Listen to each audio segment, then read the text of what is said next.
There we are. Hi. Hi, Ah, how you doing? I'm good. How are you doing? I'm just so darn glad it's February 1st. How are you lovely people out there? Um, I I, hope well. I hope you're staying healthy and you're staying out of the funk that we had because yeah, because it just stays around. It lingers like a bad uncle. Oh, like, yeah. everybody's got that uncle they wish would leave. Yeah. That is what we had for the last 12 days. Yeah. Yeah, so this is the healthy version of Sarah and David, the healthiest we've been in Yeah. days. Yeah. We're still feeling, about 90% there. We're Yep. hanging in there. Yeah. Up and down. Up and down. How the heck are you guys? We made it to February. January, I think, was probably the longest unnecessary month ever. It Uh, was horrible. it was poop. Did anybody else have a poop January? We're just so darn glad to be back. I told David, I'm like, we're going to talk for 2.5 hours tonight, and I don't know if we can do it. I don't even know if we'll get through 2.5 hours, but Top we're going drops. to try. And welcome. I'm an octave lower and a little nasally, but Yeah, we got some baritone in the house. yeah. I sound kind of like a dude, but whatever. Oh, wordsmith. We never ended up having our hot toddy either. I haven't had a drop to drink in weeks, and yes, I wish I would have had a hot toddy because that probably would have been dandy. We had a lot of bouillon. We A lot of did have bouillon. a lot of bullion. This is true. This is true. A lot of Hello, friends. It is great to see you guys all popping in. Welcome. This is our regular Thursday night sale, which we haven't been to in weeks. So, for those of you that may be new to this, hello. I'm Sarah, the traveling button. This is my wonderful husband, David, Junk Drunk Mantiques. We are in the same house here in Colorado, and we are getting over the funk and feeling it like 10 times better. But now that I'm like talking and looking into the camera and all that, I'm starting to feel sweaty. Yeah, I'm feeling that too. Yeah. A little sweaty. But yeah, we're on the mend at least. My gosh, what a gross sickness we had for a while. And January was rough. We lost a pup. We got the nasty sick. We had adopted a new puppy. Who got to ride out the flu in bed with us or whatever the hell this is. We never tested positive for the big C, but I'm here to tell you I've had the big C before, and this was definitely it. Oh, yeah. Yeah. Yeah. And we stopped buying tests just because at that point it was like, well, we're not going anywhere anytime soon. No, and I'm going to mask up until I feel normal. And even then, I still want to mask up because I don't want to get this again. Yeah. So, We haven't been yeah, out of the house for so long. I'm like dying to. I think the last time we went anywhere and did anything was my birthday, and that was January 17th. So, yeah, sounding like a dude, but took a shower today, so that's good. Showers are good. Hello. Hey, Amy girl, I see you in the house. Daniel and Preston, you guys had it right along with us. Yeah. So we be texting, how you doing? Oh, my fever's 99.8. What are you doing? I don't know. We FaceTimed at one point and we all looked so bad we decided we should not do that anymore.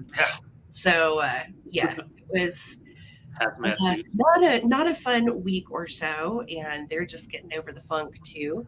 So, and they had never had it before. So Daniel was like, "Wow, this is no joke." I'm like, "Yeah, No fun. sucks. Pretty much sucks." That's So Peter. we're here. We have fresh vintage, and I'm pretty sure that the estate sale that everything that we're bringing tonight came from, everyone there at that estate sale was sick. And I'm pretty sure that's where we got it. So we picked this little greenhouse, and it was the cutest little house. But we stood in line for 45 minutes to get in the cold, and it was about 14 degrees that day. And then 2 days later, we started feeling really bad. And I told David, I'm like, we got this at that little damn. Oh yeah, it was such a small house. It didn't matter how many masks you wore. I mean, everybody was on each other. Yeah, it was just super tight, nowhere to walk, nowhere to breathe. I'm hoping, yeah, I didn't give it to anybody if I got it there. So anyway. Oh yeah, and vintage is freshly disinfected, so no worries. Yeah, don't worry. Do not worry. Yes, of course. Absolutely. We will disinfect vintage. And really, we haven't touched anything much until today. So, I don't think the vintage has funk, but absolutely, we're Lysol fiends anyway. So, Okay. yeah, happy to disinfect it before I send it on to you. Do not worry. Yeah, I know. Yuck, right? Well, I'm going to go say hello to everybody. Let's see who we've got here in the house. Lisa is here, and she is our bid ender tonight. Thank you so much, Lisa. You rock. That is right. We do not do any just in case bids on this channel, just straight bidding only. And please do make sure to hit the thumbs up on this video while you're watching, as well as just hang out for the evening. We're going to have some fun. Everything that we have tonight is freshly picked. We've got some excellent antiques. We've got some really killer vintage. Got just a little bit of Valentine's Day and some kitsch, and kind of a great mix of everything. So everything we're bringing you tonight is from the Little Green Estate Sale. Yeah, Little Green House. Oh, Beth says, been sick since 27th of December. Girl, that is the pits. I'm so sorry. Well, hang out with us, and we can be sick together. We're getting over it and feeling so much better. And really, we needed and wanted to be back so bad Sunday, but we were both still so sick and running fevers. There was just no way. We thought about it. We created, Sarah created a link and everything, and we were like, there's just no way. We tried, but yeah, it just wasn't happening. So we ended up back tonight, and it's February 1st, and I'm really happy to be in the house with all of you lovely people.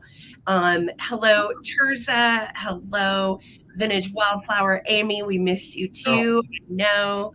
Talked to Amy while I was sick. She was like, you sound like a dude. And I was like, yeah, yes, I do. Hi, Teresa. Hello. Holly Parker's here. Hi, sweetie. Good to see you. Thank you for backing up, Lisa. Hello. We've got Terza. I know it has been a long time, Terza. I think January was such a weird month for everybody. So it just feels really great to be back. Hey, Sally. Good to see you, Colorado girl. Do they arrive in zombie makeup, or are they healed and ready to go? Just big bags under my eyes. Just big divots. Trenches. Under eye trenches. Hi, V. How's it going? Sorry, I'm like a little rusty on working the computer right now. I'm like, yeah, same. Hello. Daniel's in the house. Hello. I hope you and Kristen are feeling good tonight. Daniel is also going to be backing up Lisa as well. So thank you, Mod Squad, for your help. Hey, Phil. It is great to see you. We've missed you too. So glad to be back. And hopefully we will be back every Sunday and every Thursday from here on out. And there are going to be no more missed sales, because we're ready to get back to work. We're ready to get picking and find the vintage. The vintage. Wordsmith and Evelyn are here. Hello, lovelies. Great to see you guys. Sweet Perla is here. Hello. Miss Susan Arvuvu. Hey, girl. Hey. Don't you know is welcoming us back. I do know, and I'm glad you're here. Don't you know? Laws in the house. Hey, girly. Great to see you too. Liz, I know we are on the mint. Hello. Rosie Clover, good to see you, love. Howdy do. Karen Williams, hey. She said she's been drinking extra for us. We appreciate it. Thank you. The alcohol burns through the bad stuff. Skeeter Lee, what's kicking? Yeah, January was poop. No, it totally was. My girl Aim's in the house. Hi, Amy and Chuck. It is great to see you guys. How the heck are you tonight? Hope you're doing well, sister. Scrolling down. All right. Tracy Shepard is here. Great to see you, Tracy. How are you? Awesome. And Robin. Hello, Robin. How's it going? Mary Causey. Hello. I've missed you. Steel Whispers in the house. Hey, honey. Good to see you, too. Good to see you all. Okay. My voice is already like, it's been forever. Stop talking. It just feels like it's been forever. I know. I kind of feel like a zombie too. I still kind of feel like I've got a cloud on my head. Carol C said, yuck indeed, girlfriend. It was yuck. Bridget, hi. Good to see you. Yeah, we did, Les. We licked all the vintage. Just kidding. We'll do it right here. No, No, you don't want the mung, and I'm not trying to give it to anybody. It is good to have you in the house, Les. Thank you for being here, girl. All right, I'm scrolling down. There's Holly again. Phantom of the Attic, Kathy Burley. How's it kicking? Annette Mayfield. Hey, love. How are you? Good to see you. All right, I'm scrolling on down, you guys. Bear with me. Sarah's a little rusty here. Grandma 9. Howdy. How are you? Hello. There's Smalls and Sandra. Awesome. So good to see all of y'all. Thank you, Holly Parker, for helping mod. Yes, please help out the channel. Hit that thumbs up and like button while you are here. And make sure to subscribe to my channel if you have not already. Every little bit helps. Hi, Dee. How are you? Thank you for being here. Cynthia Burton's in the house. Hey, girl. Yes, we are. We are on the mend and feeling much better. Hey, Cheryl. And there's Adam. Hey, love. How are ya? Oh my gosh. All the peeps. Trina and Regina. Hi, you guys. We've missed you. Yes, we have. It's like warm in my heart to see everybody. Honestly, it feels great to be back. Maria, hello from Australia, honey. Thank you for being here. I think I got through everybody. Well, welcome in. If you are new to this, we are going to go as many rounds as we can get through without coughing tonight. And David and I have curated, seriously, a bunch of fantastic new vintage for you. Little bit of everything. Got quite an eclectic variety this evening. And let's have some giggles and enjoy each other in the chat. And have fresh vintage to show you. So David and I ship from Colorado. Everything will come on one invoice and in one box. So if you buy from David or buy from myself, it's all going combined into one, which is so nice, right? Hi, Susan Lynn. Great to see you, sweetie. I hope you're feeling better too. I've been thinking about you. Hi, Brad. How are you? Beth said, you sound like my third with your voice, Sarah. Get better, sweet breath. David has been making me drink bouillon, you guys, the beef kind. It's going well. It's gone well though, right? I mean, I couldn't taste or smell anything for about 8 days. I'm just now starting to be able to smell again. So I mean, food's still kind of like meh, and the bouillon was just salty. There was not a lot of flavor going on there, but hey. But it was there. It was there. Yeah, David made sure I had my bouillon. Yes. So that's pretty much the deal, guys. You're going to bid on everything in the comments. Again, no just in case bids tonight. Shipping from Colorado. And make sure that you are in all messages and live chat. If you are in top chat, if you're watching from like a phone or a tablet, sometimes it can bump your comment and it'll make your comments show up later. So just make sure you're in live chat if you're here. Hi, Lindy.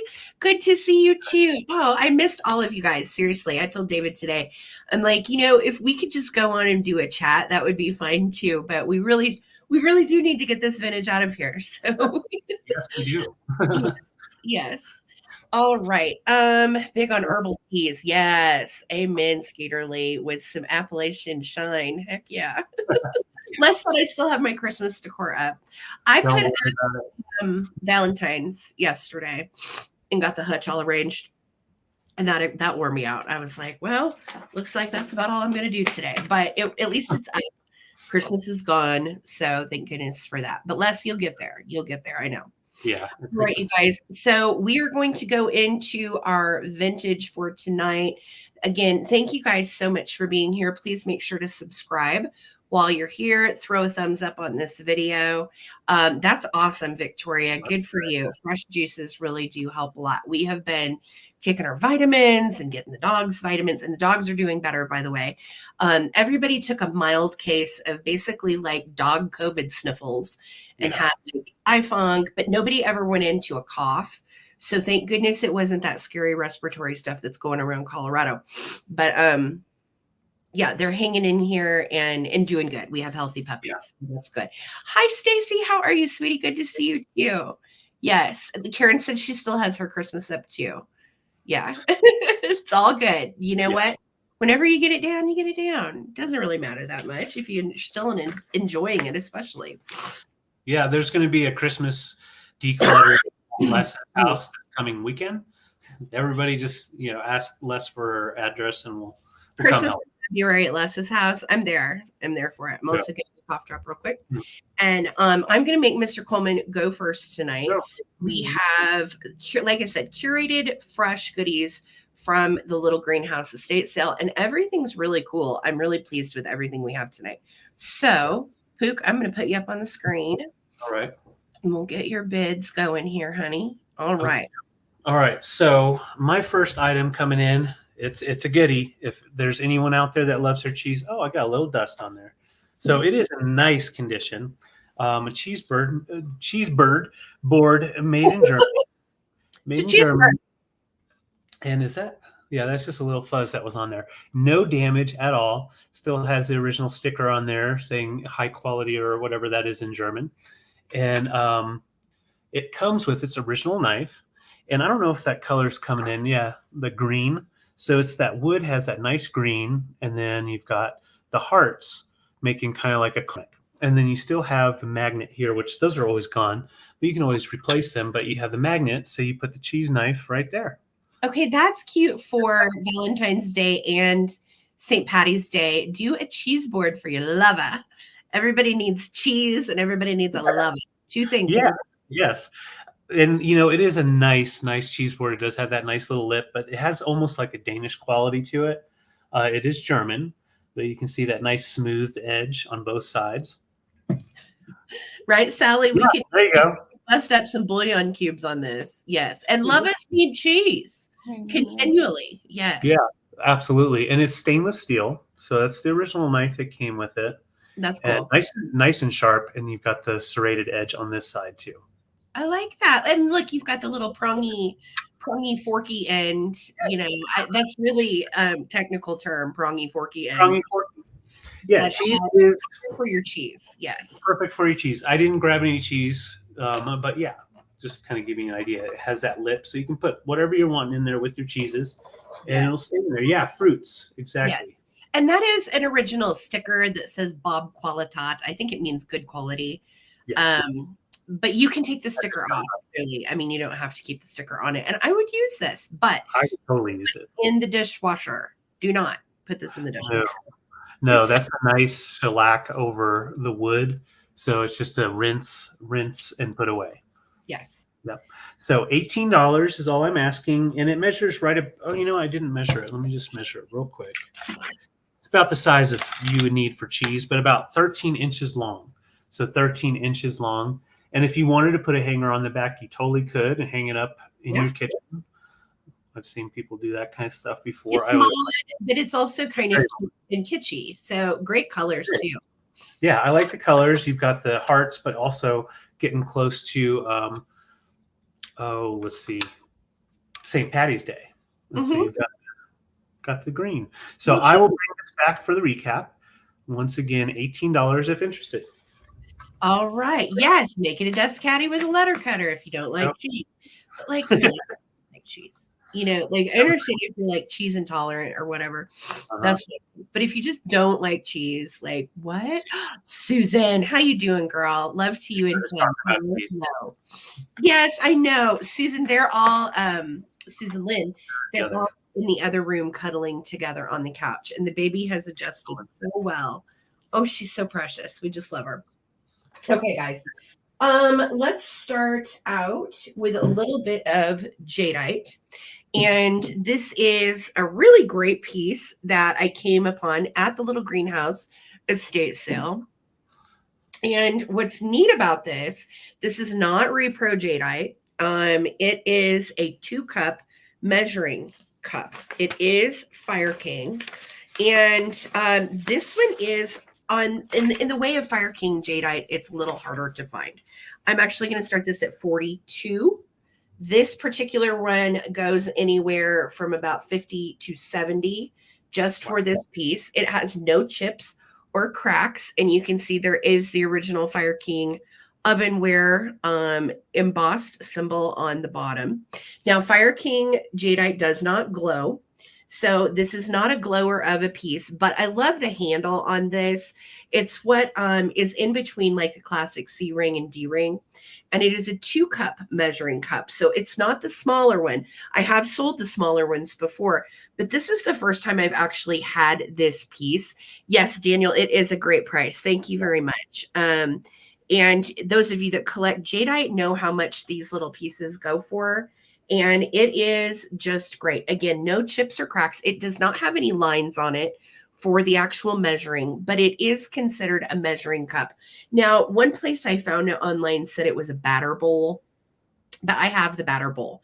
It's nice, but it's wide. The batter bowl is nice and wide. This is definitely more of a measuring cup, or if you weren't feeling like you wanted to use it as a measuring cup, you could use it as a creamer as well. It is very big and it's so nice. Again, great shape, hard and tempting. I'll be honest, I'm a jadeite collector myself. So this one is tempting not to keep, but David said, no, we need to sell some vintage. And I was like, this is true. We've had it for a few weeks. Yeah, I had it for my birthday week. There you go. It is a lovely large piece of Fire King. Annette is in at 42. Thank you so much. Les, you could certainly use it as a coffee because it's a big guy. It is a big guy. So 16 ounces in this one. And what a great size. Again, 2 measuring cup. And again, if you look at this particular piece with this handle, this is amongst the harder to find jadeite pieces. So I'm going to start a countdown. Annette is in at 42. If anybody else would like to get in on this piece, now is the time. It is a lovely piece of Fire King jadeite 2-cup mixing cup. All right. 15, 14, 13. That's a good idea, Lindy. 12, 11, 10, 9, 8, 7, 6, 5, 4, 3, 2, 1. No chips, cracks, or issues. Nice and shiny. No staining. It is an excellent piece of jadeite to add to your collection. And such a pretty one. So nice. I love that green. So cute for St. Patrick's Day too, to do a whole green display and then take that right on into Easter as well. Yeah. There's it in from Lisa. Thank you, honey. All right. So Annette, this is coming to you for 42. Congratulations. Thank you so much. Yeah. That's a great deal on that. Yeah, it is. Good one. Okay. So like Sarah said, these are all from the great estate sale in the greenhouse. This was hanging up on the wall and Sarah pointed and said, David, grab it. So I grabbed it. Handmade shelf, corner shelf. I do believe it's made by probably the owner of that house. And it has been shellacked up and was hanging up on that corner when we went in. So I'm going to just show you. Well, it measures right at 19 inches tall. And it has, how did it hang? Oh, there it is. Oh, I'm doing that wrong. So it was like this, my bad. So it was like this. And the hanger is up here. Isn't it neat though? Because it's actually large enough for a little something on top and then even something on the bottom. But I think you could hang it either way. You know what I mean? You don't have to. I don't think you're relegated to one way or the other. I think you wouldn't have to. You could definitely do either way. You just take the hanger off and put it on the other side. So you could do it that way or even set it on the counter. But just a nice shelf for a corner. You can get some really fun littles in there. Just kind of put it. And it's real wood, for those of us that are, vintage shelfie appreciators. Oh, yeah. It will lots of little tchotchkes, but it is made of real wood and it fits really nicely in the corner, straight from the corner. Straight from the corner in the greenhouse. Yes. Yeah, I like it like this. I like the fact that it does have the matching sides. And yeah, $26 if interested. 16 inches in height, and then each space is a little bit different. This one right here is about 9, and then this one here was about 6.5. Yeah. And then you've got this little guy right here. You can put whatever you want.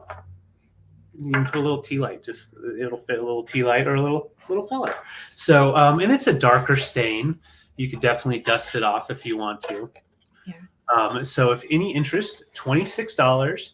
Beautiful wood. and that nice dark stain that you can definitely mix in with all your stuff. I also like stuff like this with a plant on top, have a plant coming down, have the stuff on there. So I will put this lemons. Yes, I will put this to the side and bring it back to the recap. That's a great price, and I love it for real wood. Stick it in the corner where you need a little something. Just put it in something. Well, I have something to put on your shelf, David. And I'm sticking with this green color because I'm kind of on a kick. And this little beauty was from the greenhouse estate sale. They had a lot of glass and there was a lot of pottery. And this piece certainly caught my eye because at first I thought it was Roseville. It is not. I'm actually going to start the bidding on this at 30. And this is a stunner. Who can guess what brand it is? I bet a lot of you know. I know. Who can guess what brand it is? Look at the little acorns and the oak leaf. How cool is that? And it's in the most wonderful jadeite green color. It is stunning. You know what brand it is? It is a piece of Weller pottery. And I just love it. I looked it up. Yep, you guys are so good. Weller, yes, you guys knew. So this is the 10-inch oak leaf and green. Now this comes also in a blue colorway. And the blue colorway is just as lovely. But the green, catches my eye because it matches all of your jadeite glass.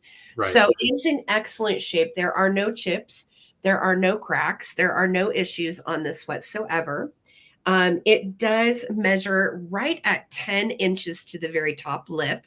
So it is a nice size. And I just thought it was gorgeous. Again, I'm always drawn in by anything that has botanicals, a natural material on it, organics, leaves, acorns, and so on. And the Art Deco vibe with this one is pretty strong. Look at that yummy stem kind of pitcher handle. It is very dainty, so I wouldn't necessarily handle it like I just did, especially if you have water in it. But this is also something you could use for a flower vase. And then also right on into fall with that gorgeous oak leaf and the acorns. I just thought it was so beautiful. Beth is in at 30. Thank you so much, Beth. Again, Weller pottery. This particular piece dates to the 1940s. And a lot of the items from that house were 40s and 50s. So it's always fun for David and I to get to find things from that era. Yeah, the green ombre is really good, Amy. I agree. It's really pretty. It's kind of darker at the bottom and then goes up into that nice jadeite green. And the finish on this is very soft, like satin. It is very, very soft. So beautiful collector's piece. Elsewhere, it goes upwards of around 70. So this is about half of what it goes for. I got an excellent deal on it at the estate sale. So I'm going to start a countdown, gang. Here we go. Okay, we're at 32 with Beth McDermott. Thank you, friends, for your bid on this gorgeous Weller pottery piece. Excellent. 15, 14, 13, 12, 11, 10, 9, 8, 7, 6, 5, 4, 3, 2, 1. Looking for a bid end. Can't beat those Art Deco lines all the way around. So cool. So much extra to it. It is. It's a gorgeous piece. Again, one that I would not mind keeping. I don't think I own any Weller myself, but this color is so good. So good. I just love it. Yeah, I think so too, Steele. Thank you, guys. All right, there's my bid in from Lisa Beth McDermott. This is coming to you for 35. Congrats. It is gorgeous. Enjoy it. Beautiful get. All right. So these were hanging up on the wall up high, and I just had to grab them. They had them hanging up like in a walkthrough, and the patina on them alone just made me kind of freak out. I thought they were great. I do not know the makers of any of these shovels. There's no markings on them or anything. But okay, so I'm doing these at $8 per choice, and I'm parting them out just in case people are needing different shovels. However, I think they do really make a nice collection. They had them separately hanging like that, and I just thought it was so cool, a little bit different. So you've got that industrial look to it, but it was technically a toy once upon a time. So they are all different sizes. So we've got the 12-inch, and then we have 9-inch, and then this one is 8 inches in length. So that'll show you the height difference. But this one right here has all that little extra color to it with some white paint that was on there. Funky patina. All around, a lot of patina. Yeah. And these are great for, you can definitely use them as toys for the kiddos, but I think they're great in a display. I love the fact that they were hanging just by the top of each shovel. Yes, these were all hanging in a little corner. And David was like, these are so cool. I don't know if they're a child's toy, but they're so beaten up and the patina was so good. Yeah, we love it. Like the rolled metal for the handles. So they're not just flat, definitely older, probably from the 30s, what I would guess, especially from everything that we found in that house. Yeah. Flip a burger. There you go. Yes. Flip a burger with them. There's nothing wrong with that. And as you can see, they all have a little bit different patina, but they are all very, very old. But there's no rust where they're going to fall apart. But they all have that same smooth, rounded handle. So I see Annette thank you so much, Annette. I love anything industrial like this. If you have a planting room or even just an area in your house with plants, these are great to sit over there as well. So I like the idea of the little vignette, kind of like they were on the wall at the estate sale. I really do. Yeah. It was really cool.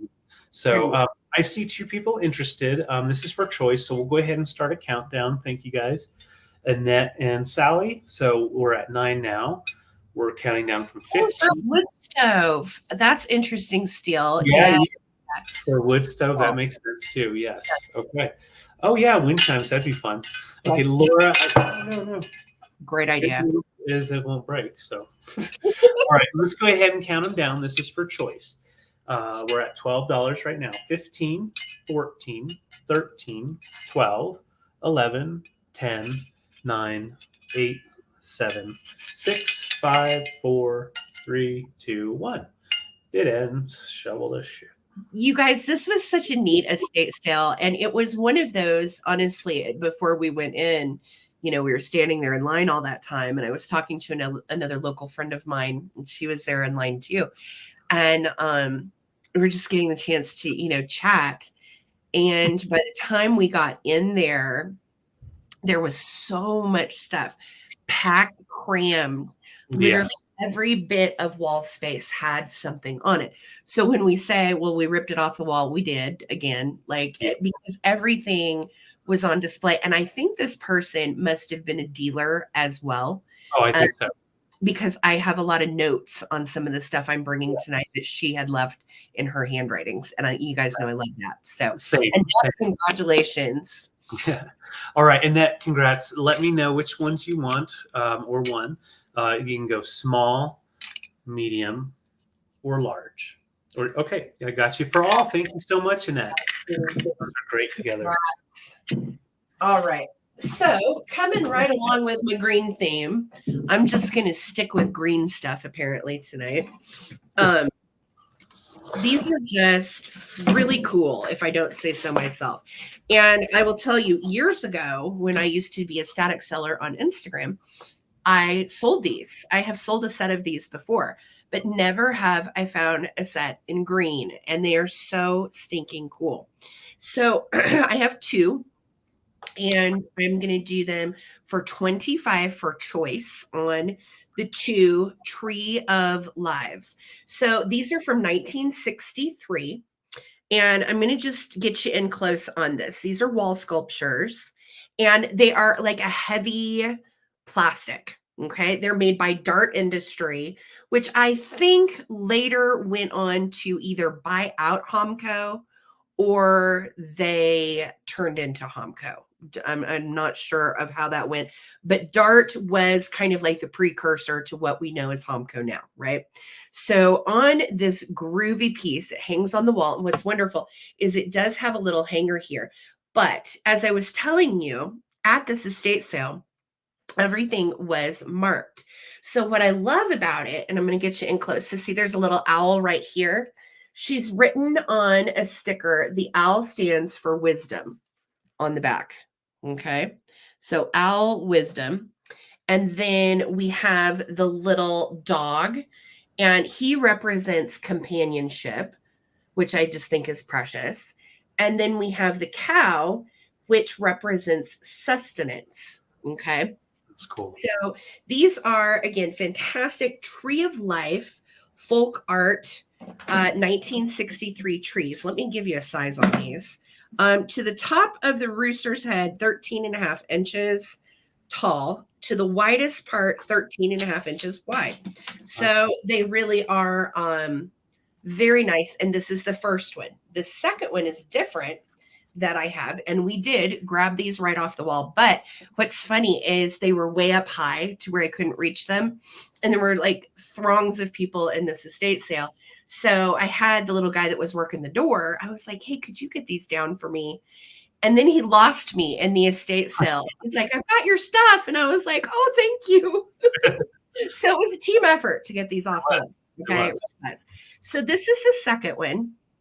And this one says, the rooster is to wake you, that he represents waking up. This one is family, represented togetherness.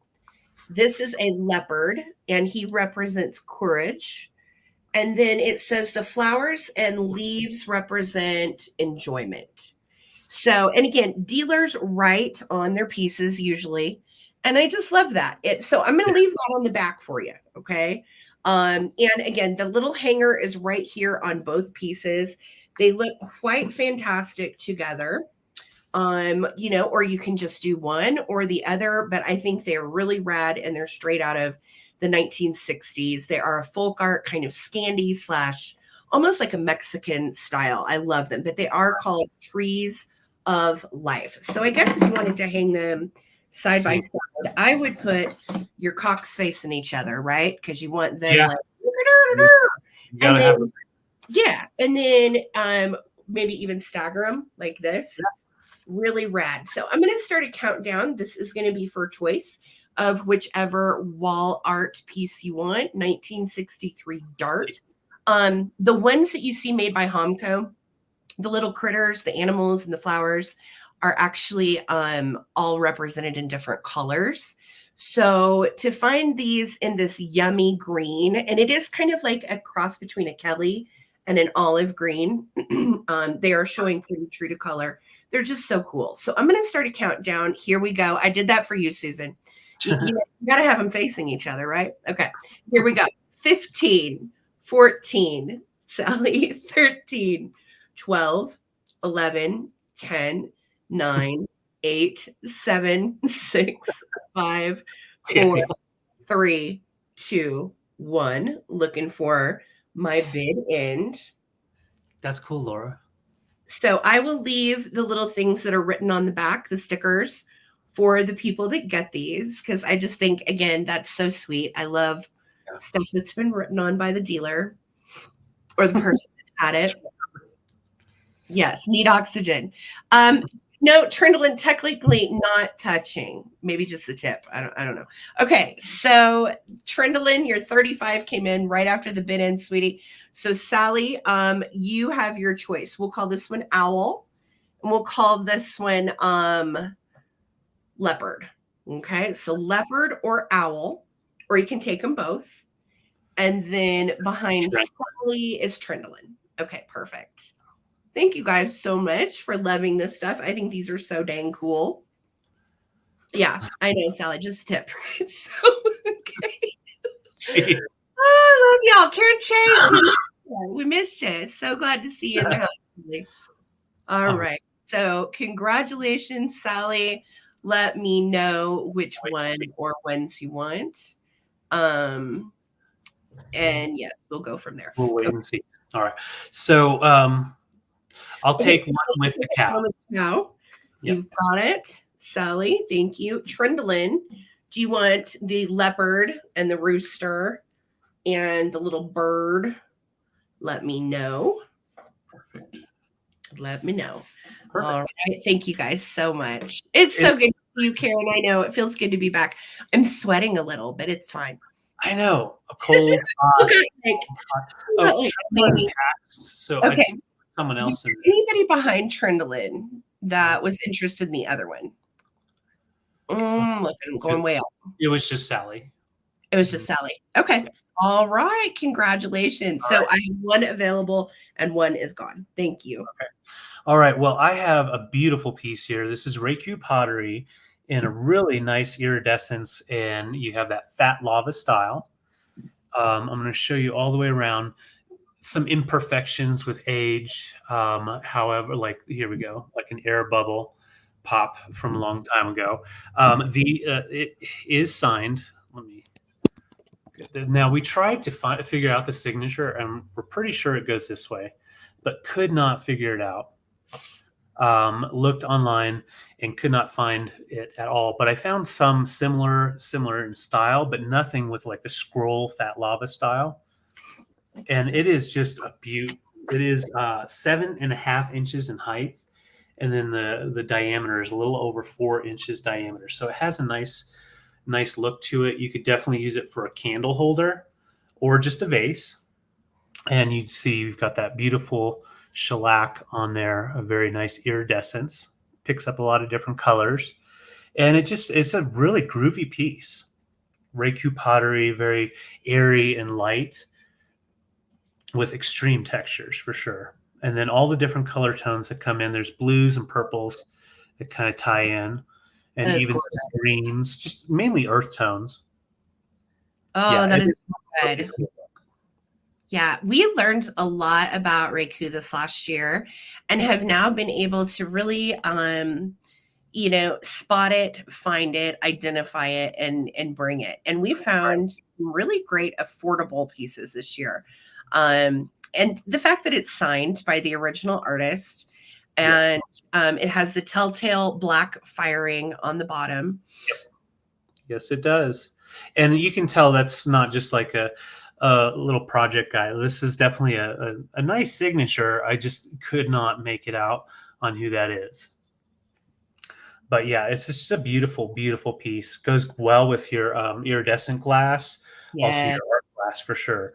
And yeah, I would definitely, this is one that I would definitely use it as a centerpiece, or even as, like I said, a candle holder. Yeah, I love the big swirlies in it. The texture is awesome. Yeah. And it would also look really cool in a bookcase if you had some other pottery with some glass mixture textures up a bit. Oh, I totally agree. And I didn't even, it does. It kind of has a little glow with the black light in different spots because of that iridescence. So it would look good in your glow light display as well. So 26, really good price on Raiku pottery, any signed artisan pottery. And no chips, no issues, just that nice, beautiful texture on the all the way around. It would really go well too if you have any like German 60s fat lava pieces. I think it fits with that whole aesthetic as well. Oh, I think so too. Yeah, that texture is just really, really nice. Almost 1/8 of an inch of texture. So thank you, Daniel. I see you in at 26. We're going to go ahead and count down so we can keep moving. Once again, all that beautiful iridescence, and you can probably keep digging to try to find out who signed that. All right. Anybody else wants to get in, you can. Here we go. 15, 14, 13, 12, 11, 10, 9, 8, 7, 6, 5, 4, 3, 2, 1. Bid end. Yeah, different for pretty. Has a kind of an atomic look to it as well because of that iridescence. Yeah, the iridescence on it is really good. Good oil slick. Yeah. Pretty style. All right. There's our bid end. Thank you so much, Daniel. It's all yours for 26. Awesome. Thank you. Okay. So I have Congrats. Thanks, Dan. A couple of little pieces, and I have everything from large to small tonight. And I have not found a frozen Charlotte in quite a while, but I found 2 of them at the tiny house estate sale. Yes. And I'm going to show you the ones that I found. Here they are. All right. So I'm starting these at $16 for choice, which is a very modest price. A lot of these are like 35 to 50 each typically. Yeah. And they never have their kneecaps or their hands. So the whole folklore that goes along with frozen Charlottes is they were little dolls that were made in the turn of the century era, early 1900s, and they were usually naked. And the reason that they were little frozen Charlottes and normally naked is the folklore goes along with a poem that was written about Charlotte. And Charlotte went in her carriage without her cloak. Okay. And she ended up freezing to death in her carriage by the time they got to the destination. And it's because apparently she would not put on her little cloak. She didn't want to wear it. So there is an entire folklore / poem behind frozen Charlotte dollies. And the real frozen Charlotte happened in upstate New York. So it was really cold, a lot of snow. And such a happy tale. So happy. So these little tiny dollies commemorate Charlotte being frozen. They are different than penny dolls. Penny dolls have clothes on. Frozen Charlottes do not. So here's our Bitsy one. And these were in the case at the estate sale. And I had to grab them because I rarely get to find these. I find a lot of penny dolls. And I also have some of those I'm going to bring tonight. But I rarely find the little Charlottes. And I know the old stories are so crazy and morbid. And so she has some little writing on her backside. It's like 4047. Most of these were made in Germany. They are porcelain bisque. And like I said, the bigger ones like this, if they have all of their hands and feet, which rarely they do, they got broken a lot, go for 50 and up. So this little gal, like I said, I got a good deal on these. I'm doing 16 for choice. And I believe this little gal is German. Now, the origin on this one, I don't know. You can see she has what looks like left a scruff of hair.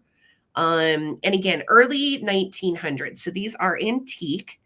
And she may have had some abs, it looks like. And I think her little hand right there has, see a little chunk right there out of the hand. And the same with her little foot. There's just a little chunk out of her foot. So, Google frozen Charlottes. The folklore is disturbing, but they are so much fun to learn about, and they are highly collectible. So if you ever see these little guys without clothes, you know that that is a frozen Charlotte because she would not put her cloak on. And little booger froze to death in her carriage. Not bad. And then they wrote a poem about it. I don't know. So times, weird, desperate times in the early 1900s. So, yes. And then they would bury them. That's the other thing. So little girls back in the day, a lot of times you'll find them and they're just filthy. They would bury them. They would, because she was frozen and she's a dead. Supposed to die. Yeah. Baby. So little girls. Yeah, it's kind of macabre. It's a little macabre, but it's also really cool. So such a fun folklore behind Charlotte. And they are so teeny and precious. This one, let me measure her. Right at 2 inches. So this little baby is, 2 inches. And then her big sister is 3 inches. Yeah. Didn't want to wrinkle her dress. That's right. She was not jazzed about putting on her cloak. And the real frozen Charlotte froze to death around circa 1840. Everything online says. Wow.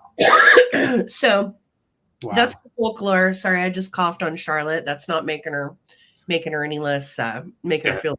But we will Lysol Charlotte and her little friend. Where in upstate did they die? I don't know, Beth. It just said upstate New York. I really don't know on that. You could probably Google it and find out. But yeah, she had a really lousy carriage ride and ended up dead. So I'm going to start counting down. We are at 16. That is about a third of what these go for each. Highly collectible and very old. They are antique. So I am going to start a countdown if anybody else wants to get in on our little frozen Charlottes. They have a really, really fantastic story that go with them. And yeah, Karen, that's right. Mom made up this story to get the little kids to wear their cloak when they rode in the carriage. All right, here we go.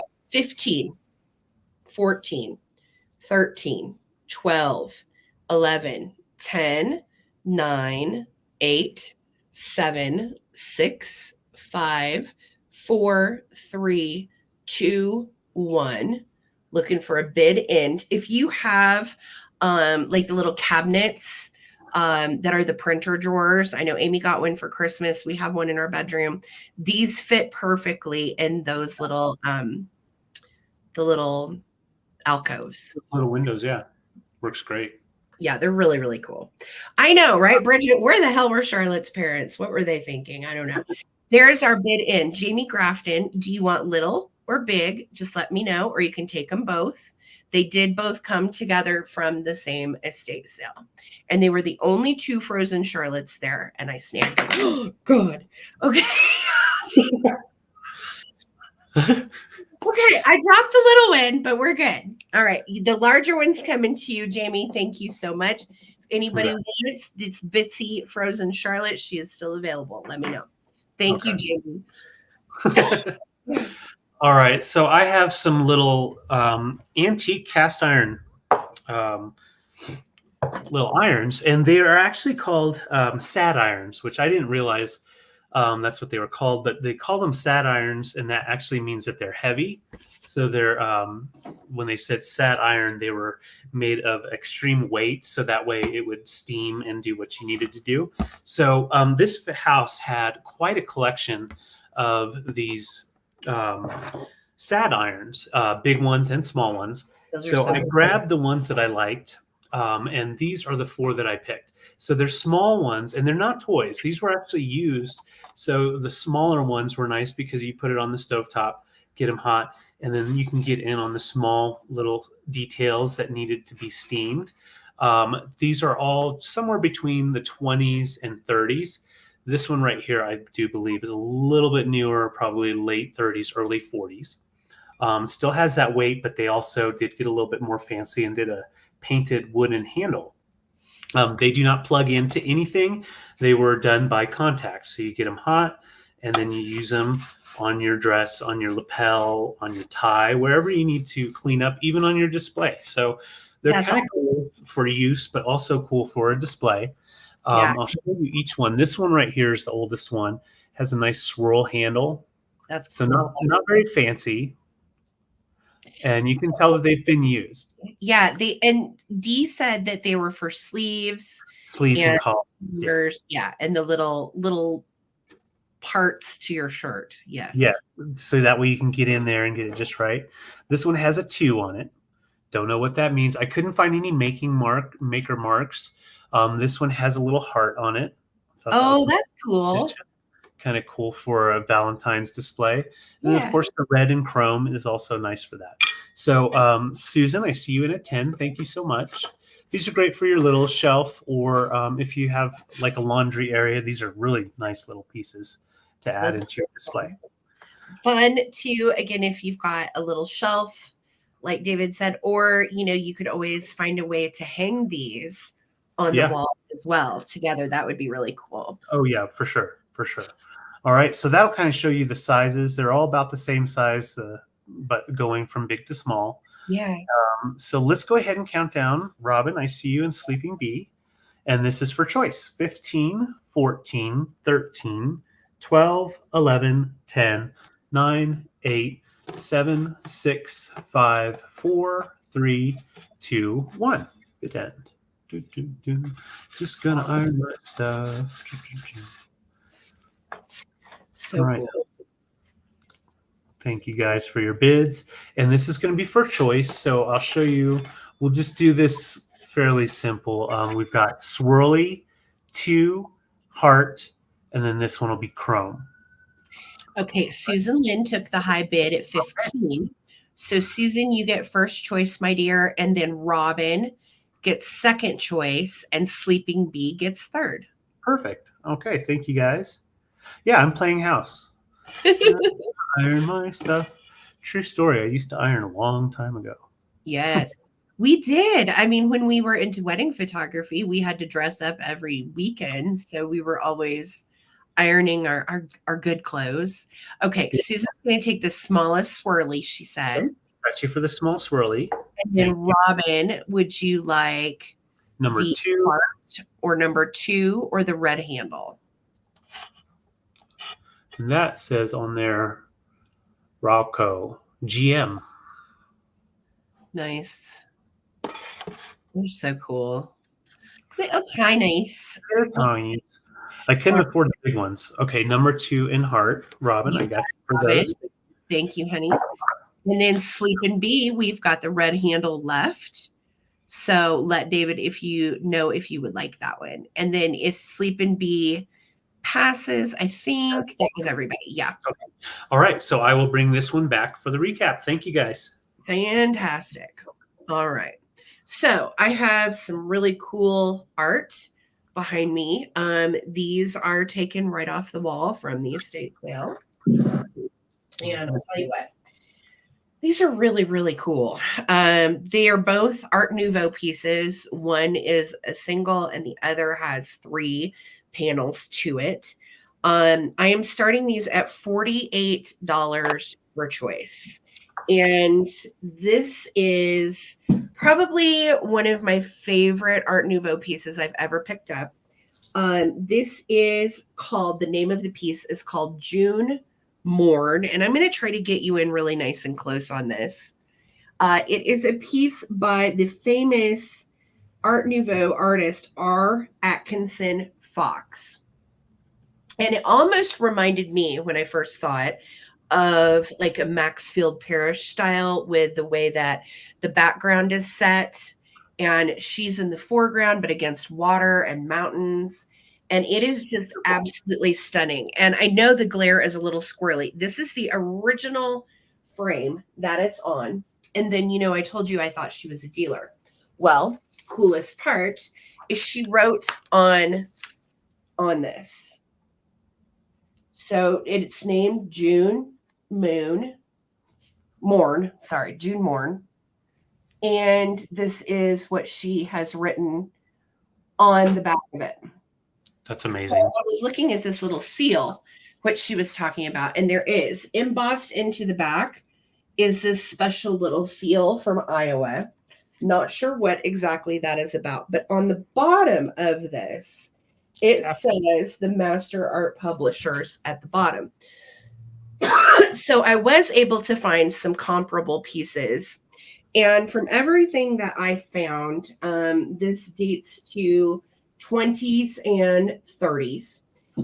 This one has the name Harry Johnston, 1911 West Division, 16 by 17, and then something Thursday. So it does have, it has the writing on the back of the corner as well. And you can tell when the frame is old and has the original nails that hold the piece in, that it is quite old. Yeah. So size-wise, let me give you an idea. On the back of it, it says 14 by 17. So they're probably right. 15 and a half is what I'm getting on the width. And then 18 and a half is what I have gotten on the length, on how tall it is. And then it's about just maybe like a ½ inch to an inch wide. Yeah. So it is such a stunner of a piece. Art Atkinson Fox is famous for his imagery of Art Nouveau nudes and women. And I just think this is such a beautiful example of his work. It is also very nicely framed. So it's not warped. While the back looks like it is a little warped, the print itself is not. Yeah. So it really, all that color too. Yeah. It really just looks absolutely lovely on the wall. So this is choice number 1. Okay. And then choice number 2, I have actually hanging behind me. And it's a bit smaller. Same era though. This one actually, I found the artist, and these date to 1910. And this one is framed all together. It's a 3-piece postcard trio. And she is called, I think she was called Woman of the Water. And they all are Art Nouveau prints. You can also see right in there, there's the artist's name. But it's very, very difficult to make out. Yeah. So I'm not exactly sure the name of the artist, but so cool. These were framed together, and you can see on the framing, they're on like their original canvas that looks like they might have been in like a trifold mat board at some point. The back of this is finished really nicely, so I couldn't get in to see anything about it, but you do have this wire for hanging. So it is great and sturdy for hanging. And I just thought, in the way of Art Nouveau prints, these are absolutely stunning. Hi, KP Gunther. It is good to see you. So measurements on this one are 15¼ by 8 inches. So 15¼ by 8 on this, or this gorgeous, our Atkinson Fox June Moore. Those are your choices. Again, straight off the wall from the estate sale. Yeah, I think that's someone's great grandma too, Bridget. They're stunning pieces, great prices on these. Typically, these great master prints go for 70 and up. Yeah. So I feel like 48 is a really good price to start these. Oh, it is, especially considering these, have been hanging. They hung them in a good place. They didn't have them sitting in sun to where they were getting compromised or in moist areas. They were really taken well care of. Oh, they were. They're just absolutely gorgeous. So I don't see any interest over here. I may end up putting these on knickknacks to get their value for them. So, okay, Annette's in at 49. Thank you so much, Annette. And I am going to start a countdown. So this is going to be for choice of which Art Nouveau piece you might want. They are absolutely stunning. This is the 3 trio of the circa 1910 Art Nouveau postcards. Absolutely love them. Or the June Morn by R. Atkinson Fox. Okay, here we go. I'm going to start a countdown, and that's in at 49. It is. Thank you, Karen. I know. Good price on these, especially because they're in their original frames. It is all wood. These are original lithos straight from the estate sale. So this is why we go to estate sales for these pieces right here. Absolutely beautiful. Here we go. 15, 14, 13, 12, 11, 10, 9, 8, 7, 6, 5, 4, 3, 2, 1. Looking for a bid end.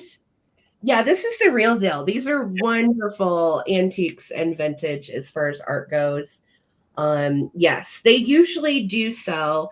And some of the ones there actually were way out of our price range. We wanted to get others, but these were the only 2 that were in our price range. So D. Maynard for 55, you're going to take the choice. We'll just say the large or small, or you can certainly take them both.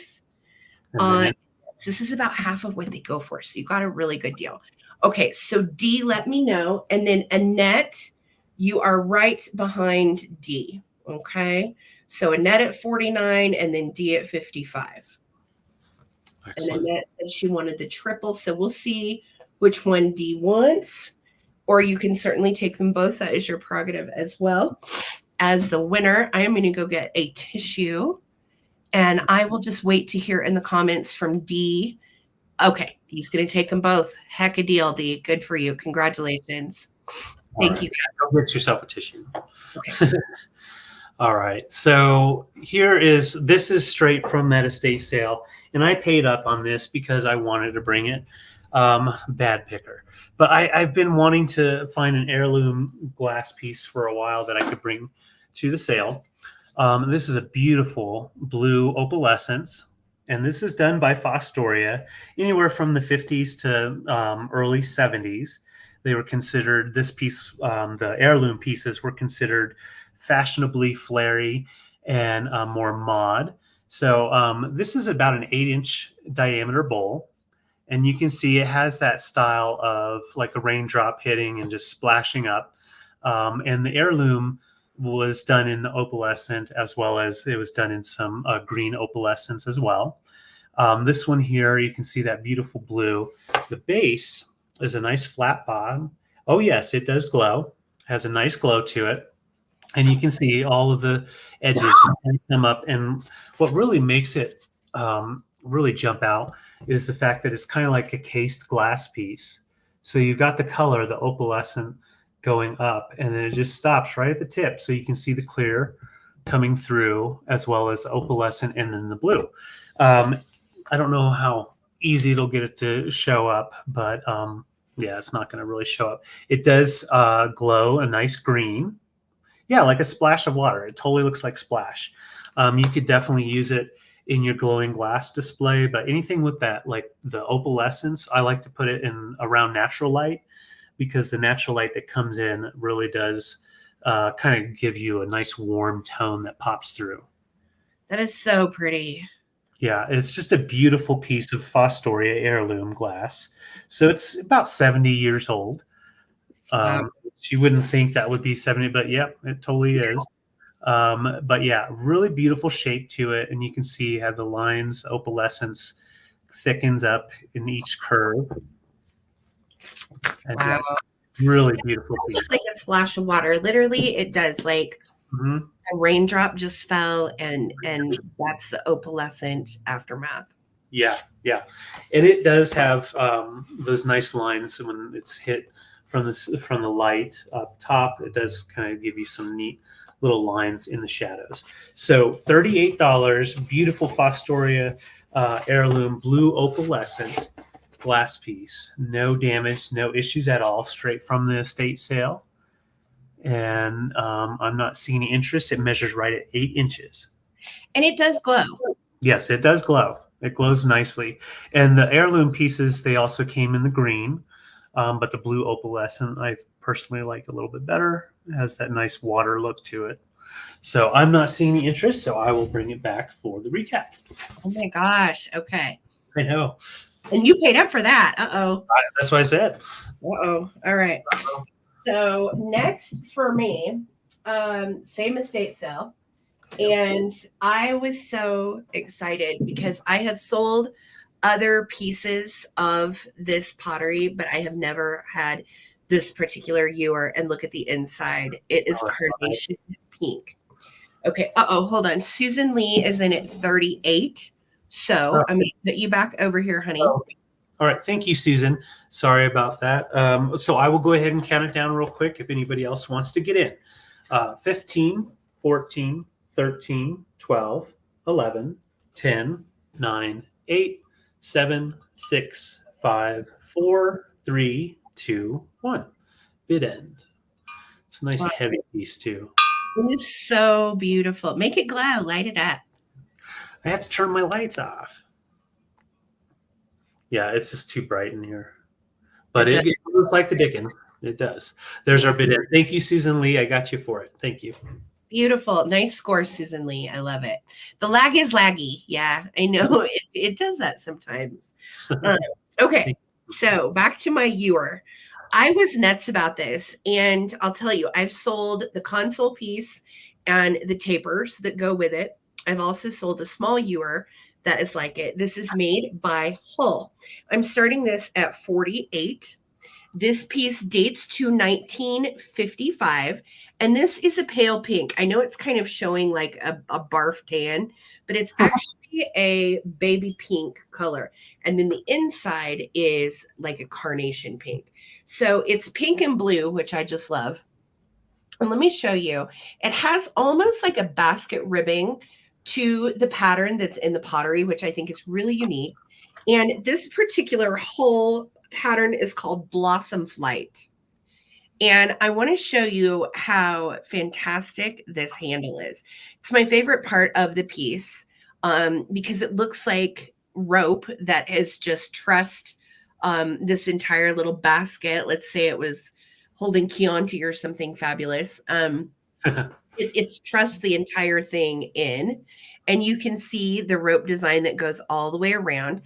This ewer has no chips, no cracks. It is in excellent shape, and it is absolutely stunning. It is marked, of course, on the bottom, Hulls USA 1955, and it is T13. So as far as whole collectors go, holy beans, this piece is so cool. Let me give you size 14 inches to the very top of the lip. And at its widest part, which would be where top and handle collide, it's going to be like 10.5 inches wide. Okay. So it is absolutely a stunner. It's a cool mid-century piece, and you can see that you do have the little blossoms on it. And then look at these great green leaves into it. And the shape of the ewer itself is just divine. I absolutely love this big kink in the handle. And when you display it, I would probably display it facing this way. So the kink on the handle, you get the full depth of it because it's just rad. What a fantastic piece, right? I know. Yeah. I was so excited to get to bring this stuff from this estate sale. And then we got sick. And so we've been holding on to this for like 2 weeks. I'm like, I love my pretties. See my pretties. All right, guys. So I'm going to start a countdown. Karen is in at 48. Thank you so much. And this piece retails for 70 and up. So 48 is a very fair price on this. I like to start everything a little bit lower than where you could get it somewhere else. Get it here at the live sale for a good deal. And anything that doesn't sell here is probably going to go to knickknacks. So I'm going to start a countdown. Here we go, fam. 15, 14, 13, 12, 11, 10, 9, 8, 7, 6, 5, 4, 3, 2, 1. Looking for a bid end on the whole pottery large ewer. Such a fantastic design, so well thought out and made, beautifully hand painted. It's just gorgeous. It is. Yeah, it is. Hull's really collectible too. I've sold some really neat Hull pieces over the years. Yeah. Okay, there's my bid in. Karen Chase, congrats, honey. It's coming to you for 48. God, it's so cool. Congrats. I'm so glad it got a home. I love it. That's cute. And that has been sitting in here, and we've been really thinking about keeping it. So it is gone now. All right. So this is a beautiful antique piece. We're going to get in close, and I'm going to show you. So we have, this is green opaline glass, and it is hand painted with 22 karat gold as well as other tones of paint. It's antique. I would guess right at the beginning of the 1900s. This style was made earlier than that, but it was they weren't hand painted. A lot of them were. The sculpt was like this. In the early 1860s was when this form and color was very, very popular. Wow. Right up to like 1890s, almost to the turn of the century. And so what they started doing was that's when they started doing more hand painting and trying to give more of a different style to the glass. This is Bristol glass, and what's cool is it is marked by the owner that had it at that estate sale.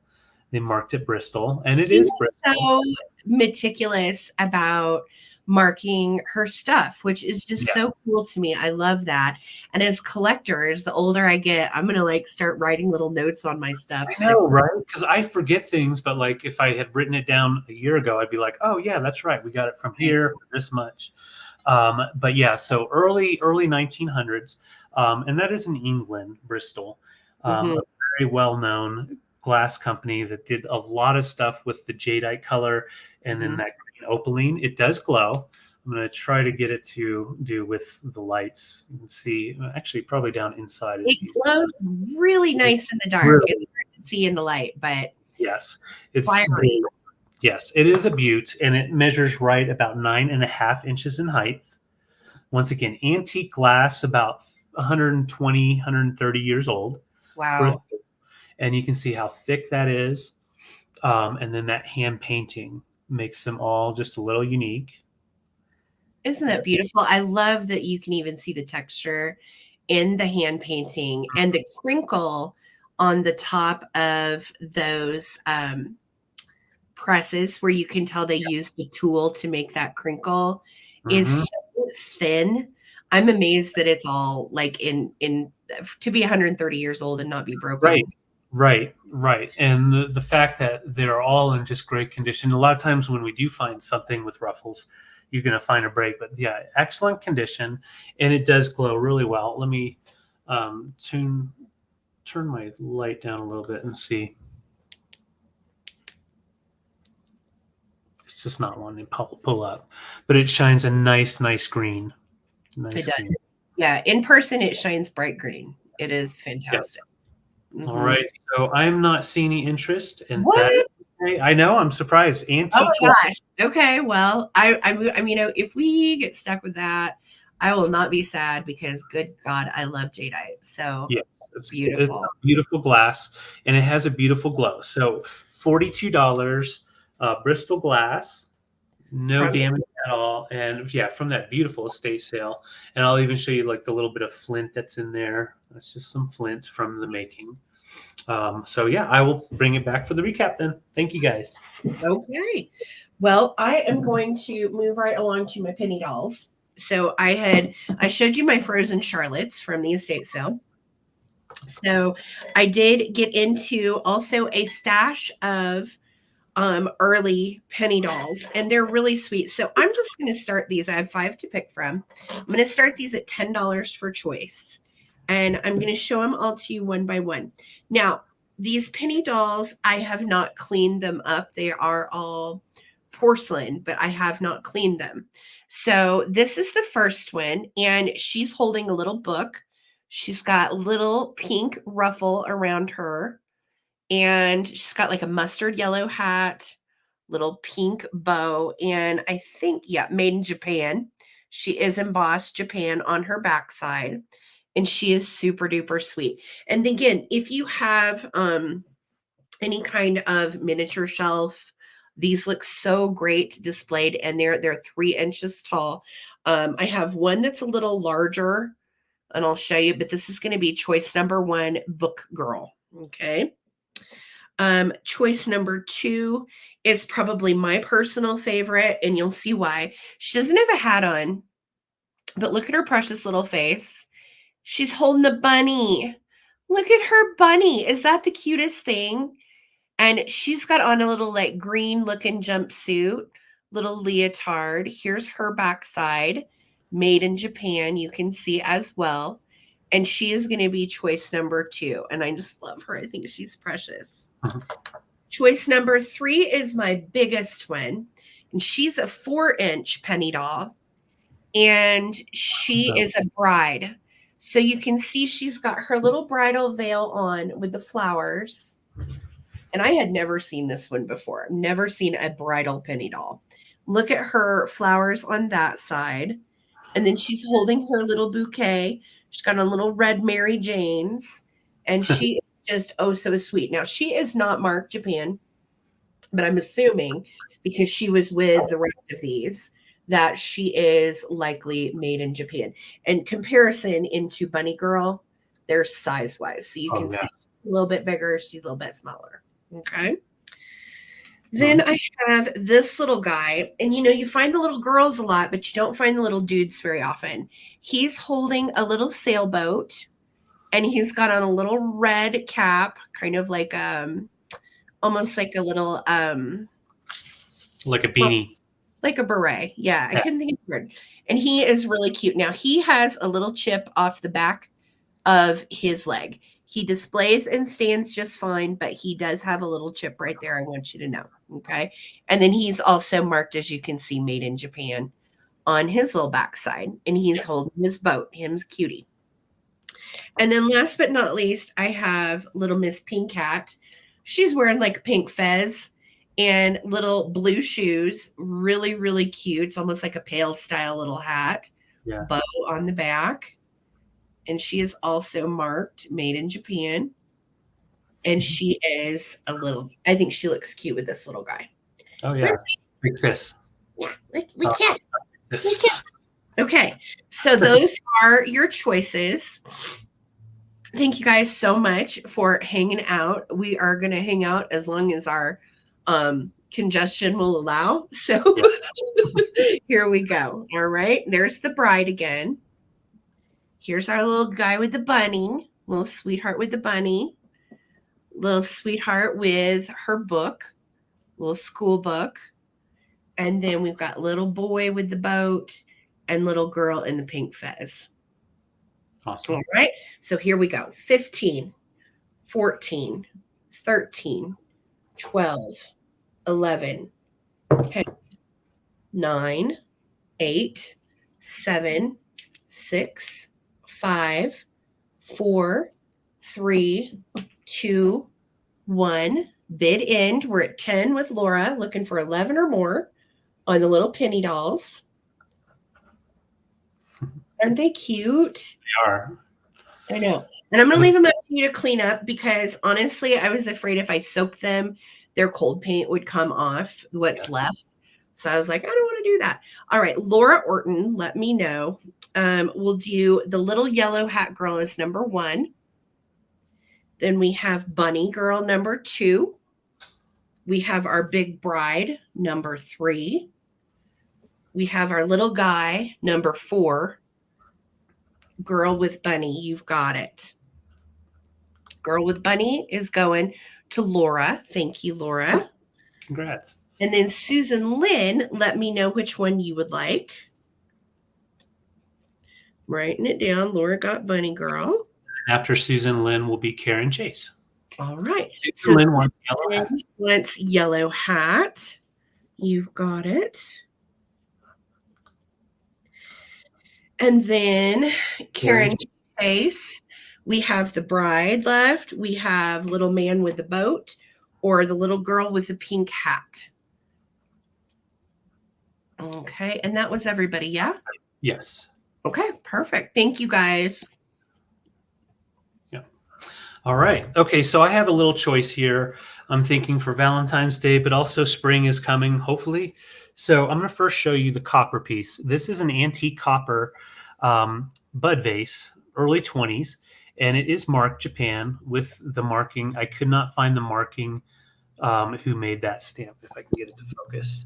It is a solid copper vase. If it'll focus, there it goes. So you can see it's got like a Y on the shield. And it's a little itty bitty copper vase with that beautiful ornate style with the flowers. And then the handles have that ornate. And then it's a real thick top, very thick opening. And they made these in larger sizes as well. Very, very collectible. Most of the time, these copper pieces, the handles would break off and such. So it has the florals that go all the way around. And then that ornate handle. So that's your first choice, made out of copper from the early 20s.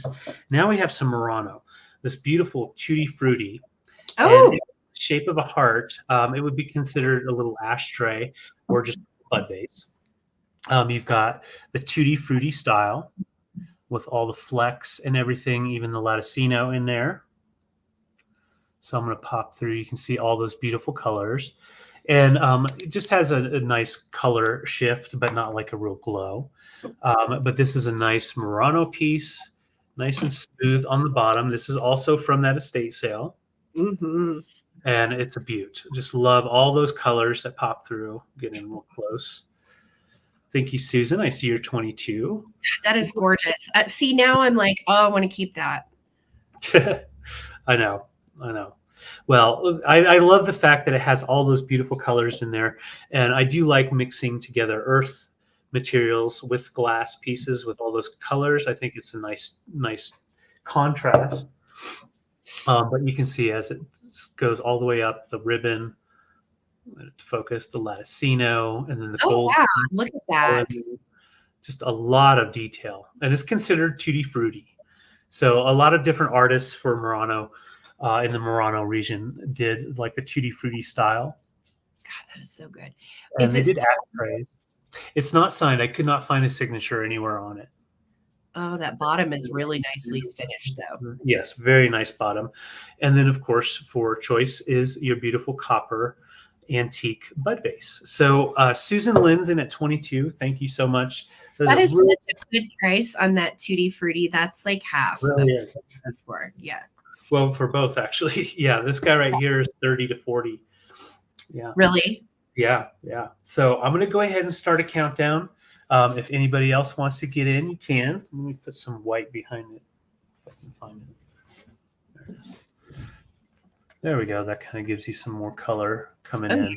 Nice little pieces to add to your display. All right, here we go. 15, 14. Beth, I see you're 23. 13, 12, 11, 10, 9, 8, 7, 6, 5, 4, 3, 2, 1. Bid end. Susan, I see you're 25. Thank you. And Lindy, Beth. Really good deal. Mm-hmm. Oh, yeah. And we're just waiting for our bid end. There's our bid end. So Susan Lynn at 27. Let me know if you want glass or copper. And then after that will be Beth McDermott. All right, and we'll just wait and see. Thank you guys so much. Get this out of my hand there. Okay, Susan, I got you for the Murano. Thank you. And then Beth at 26. Let me know if you want the copper Japan bud vase. Okay, and then Lindy, and I think Lindy was the last person left. Yes. Yeah. So Lindy, let me know yes or pass. Thank you guys. Awesome.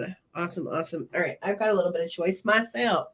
And this one, I really love this for Valentine's Day, and I think it's absolutely stunning. And the more that I cleaned it up, the prettier it got. It's one of those. Like, it was kind of covered with like a greasy funk. And I got it between alcohol and magic eraser. I think I've got it unsticky. It was funky. So this is first choice at 24. And I really want you to just take a gander into the gold goodness that this is.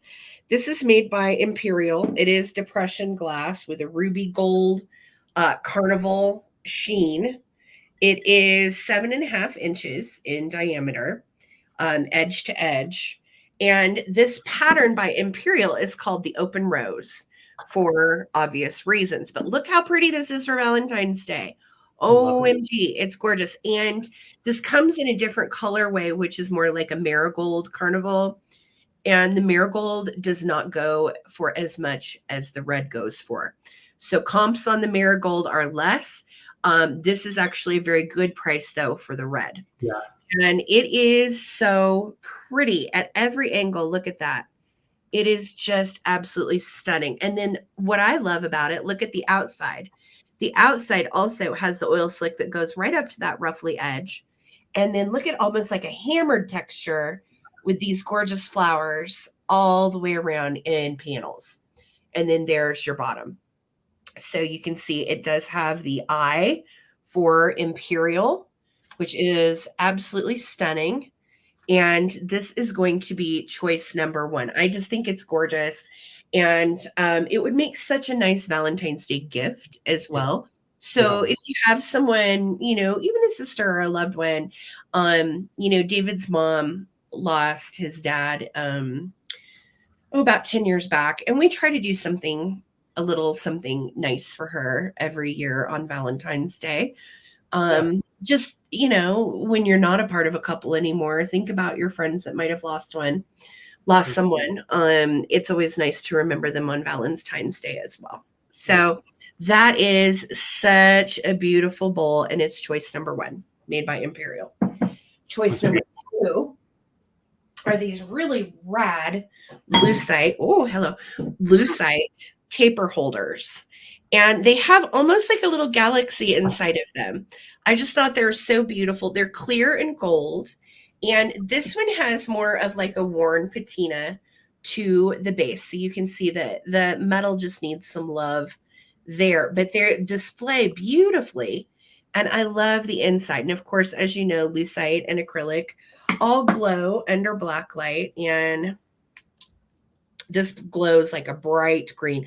I know it's reading purple, but that's actually bright green on my side. It's weird how the camera picks that up. Yeah. Yeah. These are just stunning though. So this is what they look like. I put red in them for Valentine's Day because I thought that was kind of pretty. So with just a pair of plain red tapers, really pretty. Pink would be cute too if you wanted to throw these into your Valentine's Day display. Yeah. I just think they're gorgeous.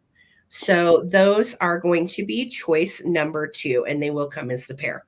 And then choice number 1 was our Imperial Carnival open rose bowl. That is beautiful. I've never seen one quite that pretty when we saw that. Well, and look how nice it looks together too. I was playing around with this downstairs and I thought, that gold really brings out the carnival gold in this ruby carnival. It's just stunning. Yeah. So I'm going to start a countdown, friends. Okay. This is going to be for choice of the lucite ball pair, taper holders, or the Imperial Carnival glass rose bowl. Here we go. 15, 14, 13, 12, 11, 10, 9, 8, 7, 6, 5, 4, 3, 2, 1. Looking for a bid end. Thanks for hanging out with us tonight, you guys. Feels good after being sick. I am weirdly sweating still. I feel like I might have a low-grade fever right now, but I'm here. Yeah, I'm I know. I'm like, I don't even care. I'm just so happy to be here. So thank you guys so much for your bids. And there is my bid in. Smalls took the bid at 37. Congratulations. So Smalls, would you like the bowl or would you like the lucite? Just let me know. And then Beth McDermott is going to have second choice. And then if Beth passes, we're going to Trindlin. Okay. So, Smalls is going to take the candle holders. You've got it. Thank you so much. And then Beth McDermott, let me know if you would like the Imperial Open Rose dish. You put in pass. Pass.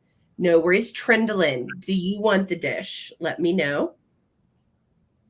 And I think, was that everybody? Yeah. Trindlin passed. Okay. No worries. All right. This will be back for the recap. Thank you, guys. That's all right.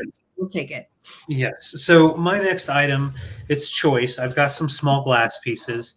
And we'll start off with this guy. So beautiful iridescent birdie. Okay. This is made by Gibson Glass Co. And I'll show you the stamp at the bottom. So it's stamped in Gibson. And then on the stamp, it says 1935. I think that's the number mark for the bird. And it is a beautiful iridescence. So nice and chunky, not your birds of happiness. It's a little bit heavier, a little bit nicer made by Gibson Glass. About 4 inches long. So that's your first choice. Thank you, Susan. I see your bid. I also have in here a cool little amber bird, and he is pulling down that berry. So he's got a berry in his mouth, and he's going to gobble it up. And from what I could see find online, people called this an open salt cellar. Yes. Or just for the table. It's He's not Dagenhart, I believe. Yes, he is Dagenhart. Yeah. He is amber glass Dagenhart. All right, so that's your second choice. Third choice, I have milk glass, and this is by Westmoreland. A little blown out. Let's tone her down. Milk glass, and he is an owl. Pretty. He's a toothpick holder. You could definitely use him as an egg cup as well, but he's marked as a toothpick holder. All right, and that's by Westmoreland. Last but not least, Imperial glass, and this is a slag glass piece with like kind of a rose tone. It does glow, slightly glows. So I'll just show you real quick. We'll give you that nice glow with the manganese. Ooh, dang, that's pretty. Yeah, it's a pretty one, and it has that interesting texture and pattern all the way around, and then the 3 feet. So those are the choices here. Let's pull them all up. So first we have the Gibson iridescent bird. He's cool. And then we have the Dagenhart amber glass bird with the berry. I love that. I've sold that one before. That's the only reason I know what that one is. Yeah. And then, of course, that beautiful Westmoreland milk glass owl, and then our little toothpick holder made by Imperial glass. So let's go ahead and count down. Any interest, jump on in. 15, 14, 13, 12, 11, 10, 9, 8, 7, 6, 5, 4, 3, 2, 1. It ends. Thank you guys for chilling with us. Heck yeah. Thank you, Laura. Yeah, I like this little lineup. We got some birds. We got some slag glass. Some slag glass. There's our bid end. So Susan Lee, let me know which one you want or ones. We'll go owl, toothpick, bird, amber, or however we want to do it. And then Laura Orton's going to be right after that. And then Susan Lynn. And then Susan Lynn. Thank you. Susan Lee, Laura, and Susan Lynn. All my wonderful Susans. Yeah, I'm feeling it. I think I am too. This is 30 minutes left. Locked in like weeks. Yeah. Yeah. Okay, so Susan Lee, let me know. And then Laura, and then Susan Lynn. Okay. First one in milk. So she wants iridescent bird. That's that one in the milk glass piece right here. Excellent. Thank you so much. And Laura. And then Laura Orton, let me know if you want the bird or the toothpick holder, amber. Okay, got you for the amber, Laura. Thank you. I know you've got quite the amber glass collection. And Laura. And then Susan Lynn. Susan Lynn for 14, the glowy glass slag glass piece. Gorgeous. By Imperial. Okay, no worries. Susan passed. I think that was everybody. Yep. Okay. So just bring that one back for the recap. Awesome. Thank you, guys. Okay. So one of my favorite pottery brands, and I haven't found it very often, is really a smooth pottery, a lot like Van Briggle, which is out of Colorado Springs, where we are. But this one is from Benton, Arkansas. And I'm doing $16 for choice on these pieces. These are pieces made by Niloak. And Niloak is a company that did pottery in Bentonville, Arkansas, only for a few years. And then they actually went out of business and closed down. So these pieces were only made between 1909 and 1946. I got you, Karen. This is the small bullseye pitcher in blue. It's a cornflower blue. It is marked on the bottom, Niloak. And it's very reminiscent of Van Briggle to me, honestly. Every time I find a piece of Niloak, I look at it and then I'm like, is that Van Briggle? This is going to be choice number one. It is absolutely stunning. The history behind this pottery company is very interesting.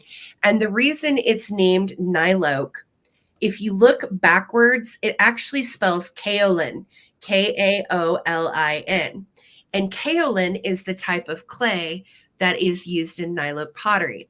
So again, I love the history with this particular brand, and I love finding it because, like I said, once 1946 passed, they never made it again. It never came back. The molds were not bought out. It was just gone. So this is choice number one. It is the bullseye small pitcher, really cool piece, came from that estate sale. And then I have choice number two. This is a harder to find color in Niloak. We do have our original sticker from Benton, Arkansas. I think I said Bentonville. I meant Benton. It's Benton. Okay. I should know that. I'm from Missouri. Right. But again, this one is not marked on the bottom, but we do have our original Niloak foil tag. And as you can tell, this is super matte and very, very soft and very porous and very pretty in the way of vintage pottery. So again, these pieces are between 1909 and 1946. Rich history with this particular company. And if you ever find Niloak out and about, pick it up. There are collectors that are very serious about this stuff, and it's just gorgeous. Yeah. And again, it reminds me a lot of Van Briggle in color and style. So I love the Niloak anytime I find them, and I couldn't believe I found two in the same place. These both came from that same estate sale. So thank you guys for loving the pieces that we find and bring. And I'm going to start a countdown. This one is very mod. This one is very simple, but again, so fun to see that original Niloak. For those of us that are sticker hookers, we love our stickers. So we love our original stickers on stuff. So yeah. I'm going to start a countdown, fam. Here we go. 15, 14, 13, 12, 11, 10, 9, 8, 7, 6, 5, 4, 3, 2, 1. Looking for a bid end. Thank you so much, Brad. It's not really that common, to be honest with you. It is a brand that was only, like I said, only around for a few years. And because it went out of business so early in 1946, you really don't see it that often. And it is highly collectible. So if you ever do see a piece, Brad, while you're out, grab it. All right, Les, your 26 sweetheart came in right after the bid in. So Pam DeAndrea is going to take first choice at 25. Thank you, Pam. Would you like the cranberry or would you like the blue? Or you can certainly take both if you're interested. And then Les, you are the first person at 23. And then Susan Lee is the second person at 23. And then Beth McDermott, hang tight. All right. Brad said he's never seen a single piece. Well, keep your eyes peeled now that we've talked about it. You know how that goes for me. Anytime I actually like put thought into something and then talk about it, I end up finding it. It's so weird. Yeah. Okay, Pam is going to take the cranberry. Lovely choice, Pam. Thank you so much. And then Les, would you like the blue one, honey? Let me know. Really neat little piece. Okay, excellent. Everybody got what they wanted. Thank you, guys. Cool. Thank you. Congrats, guys. And thank you all for being here. Saw a lot of people jump in here. Appreciate you. So my next item is a big piece. This is my big find of the week, 2 weeks ago, I think. It's a beautiful milk can, no rust, from the 30s, and it is from St. Louis. So let's get it right on the front. It is pretty hard to see it, but it has the writing embossed in there, and it is St. Louis. There we go, St. Louis right there. And it is complete. So all of the components are there, which is amazing. A lot of times when you find these, they're all beaten up. It's an old milk or cream can. And it does still have its original chain. This is so cool, babe. So cool. Hey, Kathy, good to see you, babe. It is cleaned out as far as dust, but I did not clean it. I left all the patina on there. You could definitely try to clean it up a little bit, but I've seen these used for different things, either umbrellas, put it in by the door. But I think it's just a nice accent piece because it's so industrial. And we used to get our cream and our milk this way, especially when you were out on the farm. You can't go to town over and over. So yeah, you store it in your milk jug. And the fact that this lid is still in such good condition, not all bent up. Annette, I see you're 48. Because every time I see these at the flea market, they are missing the lid, and they're still about $90 yes. with the lid. Exactly. They're very expensive. Yeah, the going rate is about $90 for these in this condition. But, you know, I scored on it, so I'm passing that down. So let's go ahead and count down. It measures right at 16 and a half inches in height. So I'll set it next to myself. There we go. Very cool. So that larger size. I don't know the actual measurement as far as how much it'll contain or hold. Probably about 5 gallons. Wow. But yeah, you've got all the patina there. What does it say on it? St. Louis. Well, I could only see portions of it. So it says St. Louis 8 OTS and liquids. So whatever so 8 OTS liquids. And then I cannot make this part out. And then St. Louis is down here. Interesting. Yeah. All right. Handle is intact. This is the first one of these we found intact with a lid. So that's exciting for us. Yeah, it is. All right. So if anybody else wants to get in, you can jump on in. Here we go. 15, 14, 13, 12, 11, 10, 9, 8, 7, 6, 5, 4, 3, 2, 1. Bid end. Excellent. 8 quarts. Okay. Thank you, Karen Lord. Susan Lynn is in at 50. Thank you. Yeah, this is such a crazy good price on this. It is. Those of you that know what these are, yeah, they're very primitive and they're crazy expensive. Anytime I see them out, they're always out of our price range. So yep. David was so excited about this. Always happy. And yeah, from the heart of America, St. Louis. All right. So there's our bid end, Annette, for 53. Thank you. Congrats. Congrats, Annette. Awesome piece. Such an awesome piece to display. All right. I have a little bit of kitsch, and this is going to be for some choice action. All right. And a couple of my pieces are going to come together. So first choice, and the choices are going to start, pardon me, at $12. Okay. And first choice, these two are going to come together. And these are little chalkware poodles with rhinestone, little rhinestone collar and rhinestone eyes and mouth. Super cute. And you can see they are chalkware, so they're solid. I feel like these might have been carnival prizes at some point in the 50s. Yeah, really, really cute. And you're going to get these two together. Now, the taller mama dog she had a little boogered up spot. Where was it? Oh, right here on her ear. Right there. There is, and it's kind of like, you know how a mold will get a bubble in it and then it pops. It's kind of like that. And she has crazy little blue eyes, and she is right at like 4.5 inches tall. And this little sweetie is like right at 3.5 inches tall. So they are going to come together and they are super cute. I thought they would be so fun in like a Valentine's Day display. And they're definitely older chalkware, like 1940s, 1950s. And the fact that they still have their little rhinestones is pretty sweet. Yeah. So that's choice number one. The little chalkware poodles are going to come together. All right. Choice number two is a Rose Lane poodle. She's going to come by herself. This is made by Rose Lane Pottery, and Rose Lane made this particular colorway in a bunch of different animals. There's mid-century kitties, there's poodles, there's other doggies, there's a bulldog, there's kitschy dogs. But the telltale sign of Rose Lane Pottery is that sparkly pink rhinestone eye. They all have pink eyes. And normally, a lot of them are marked on the bottom. She is not, but she is for sure Rose Lane. And if you collect these little guys, you know what they are. Very cute. And she's just a little Rose Lane poodle with her blue. She looks like it's a little blue collar on her. Oh, I was like, oh God, please don't let her have a neck hair, but she doesn't. She doesn't. She's okay. So she's going to be choice number two, the little Rose Lane poodle. Last but not least is choice number three.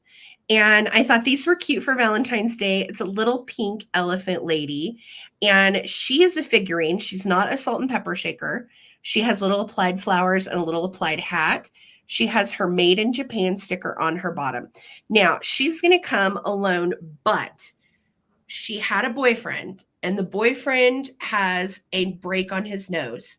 So you can see somebody broke the boyfriend's nose off. However, he's so cute. I'm just going to throw him in with her. Okay.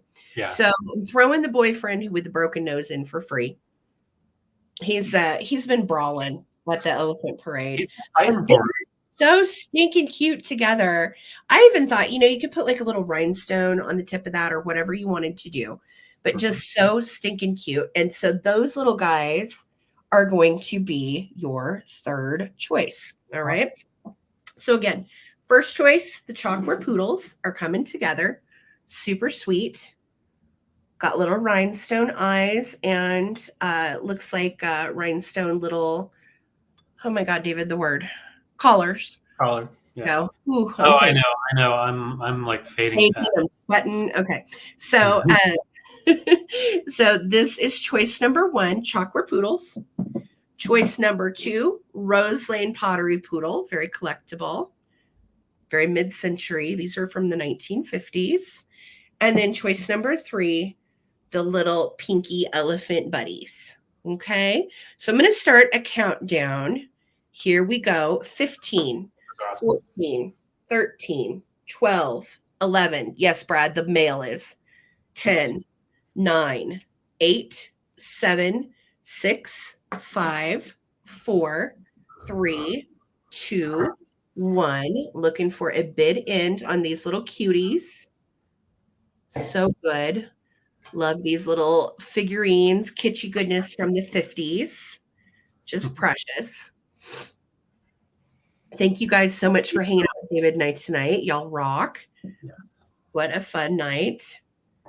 All right. And there is my bid in from Lisa. Thank you, Lisa. You rock. Karen Chase, let me know, honey, which ones you want. Do you want Poodle Couple? Do you want Rose Lane Poodle? Or do you want the Elephant Couple? Just let me know. And then behind Karen would be Lucinda. Okay, perfect. Thank you, guys. Okay. And Karen Chase, I gave you the bride penny doll earlier. There were 2 left, which were the little boy and girl, and I'll bring them back at the recap if you want them. Okay, but I gave you the bride one earlier. So, well, we've missed you guys too. It just feels nice to be back. And I think Karen wants Lucinda to pick hers first. Okay, so Lucinda, you pick first, sugar, and then Karen is going to pick. Okay, got it. You got it. Thank you, guys. All right, so I'm going to go ahead and pull out. Oh, baby. There we go. Got a couple of awesome Coca-Cola tins. These are repros, so they were done in the 70s of the 19 teens. So this one right here, the oval, was done in 1972. And it's the repro of the 1914 oval of the Coca-Cola girl. And she's got her little bonnet on. Great for springtime and Valentine's, all of those things. It does have that nice thick lip that goes all the way up. Hold on, Skipper. Thick lip that goes all the way around. No damage besides just the regular wear that you would have, some scratching and such. But no big dings or anything. So that's your first choice. The second one is the more elongated, like rectangular. This is from 1973 of the 1916 rectangular one. And she's got more like street clothes going on, I would say. Went for a little drive to get her Coca-Cola hanging out by the tree. But you got the roses and that really cool Art Deco style going around the edge. Really like that. Mm-hmm. So they measure, this one measures 19 by 9, and then this one is 15 by 12. The color on these is excellent, and they would look so cute hanging on the wall together. Oh, they would. You could definitely hang them. If you have a bar cart, these are great to set on the bar cart and use them for serving. Also, yeah, like Sarah said, easy to put a little sticky on the back and hang it up. All right, so Les, I see you're 20. Thank you so much. And I'll show you up close one more time, and then we'll do a countdown. You can see that peach color is really nice in there. Very, very elegant clothes. And then she's just, you know, like I said, in her street clothes, she's going to go out and have some fun, raise some cane. Drink some Coca-Cola that's got real cocaine in it. Coke does a body good. Yeah. All right, let's go ahead and count down. If anybody else wants to get in, you can. 15, 14, 13, 12, 11, 10. Thank you, Beth. 9, 8, 7, 6, 5, 4, 3, 2, 1. Bid end. I'll show you the lip on this one. It has like a gold ornate that goes all the way around. Those are cute. And then this one has more of the Art Deco. Yeah. Beautiful. Great, handy little trays. Okay, there's our bid end. Les for 23. Let me know if you want oval girl or if you want rectangle girl, or you can do both. And then Beth will be right behind you. Awesome. And they're both brunettes, which I think is great. Okay, Les, I got you for both. Thank you. Congratulations. Thank you, guys. I know, Lucinda, right? I know. But oh my God, we're so much better than we were. I mean, really, we were very sick for like 11 days. And we feel 10 times better than where we were. So I'm not going to complain. Okay, nope. I have a mermaid bathroom choice. And for those of you guys that are ocean people, shell people, and so on, these were all part of a collection. And I couldn't figure out how I wanted to sell them because someone sweetly took the time to label them all and so on. So I'm going to do $15 for the lot of these. Okay. And there's 4 different lots to choose from. Okay. So the first lot is a pack of all different kinds of shells that are in this box. Okay.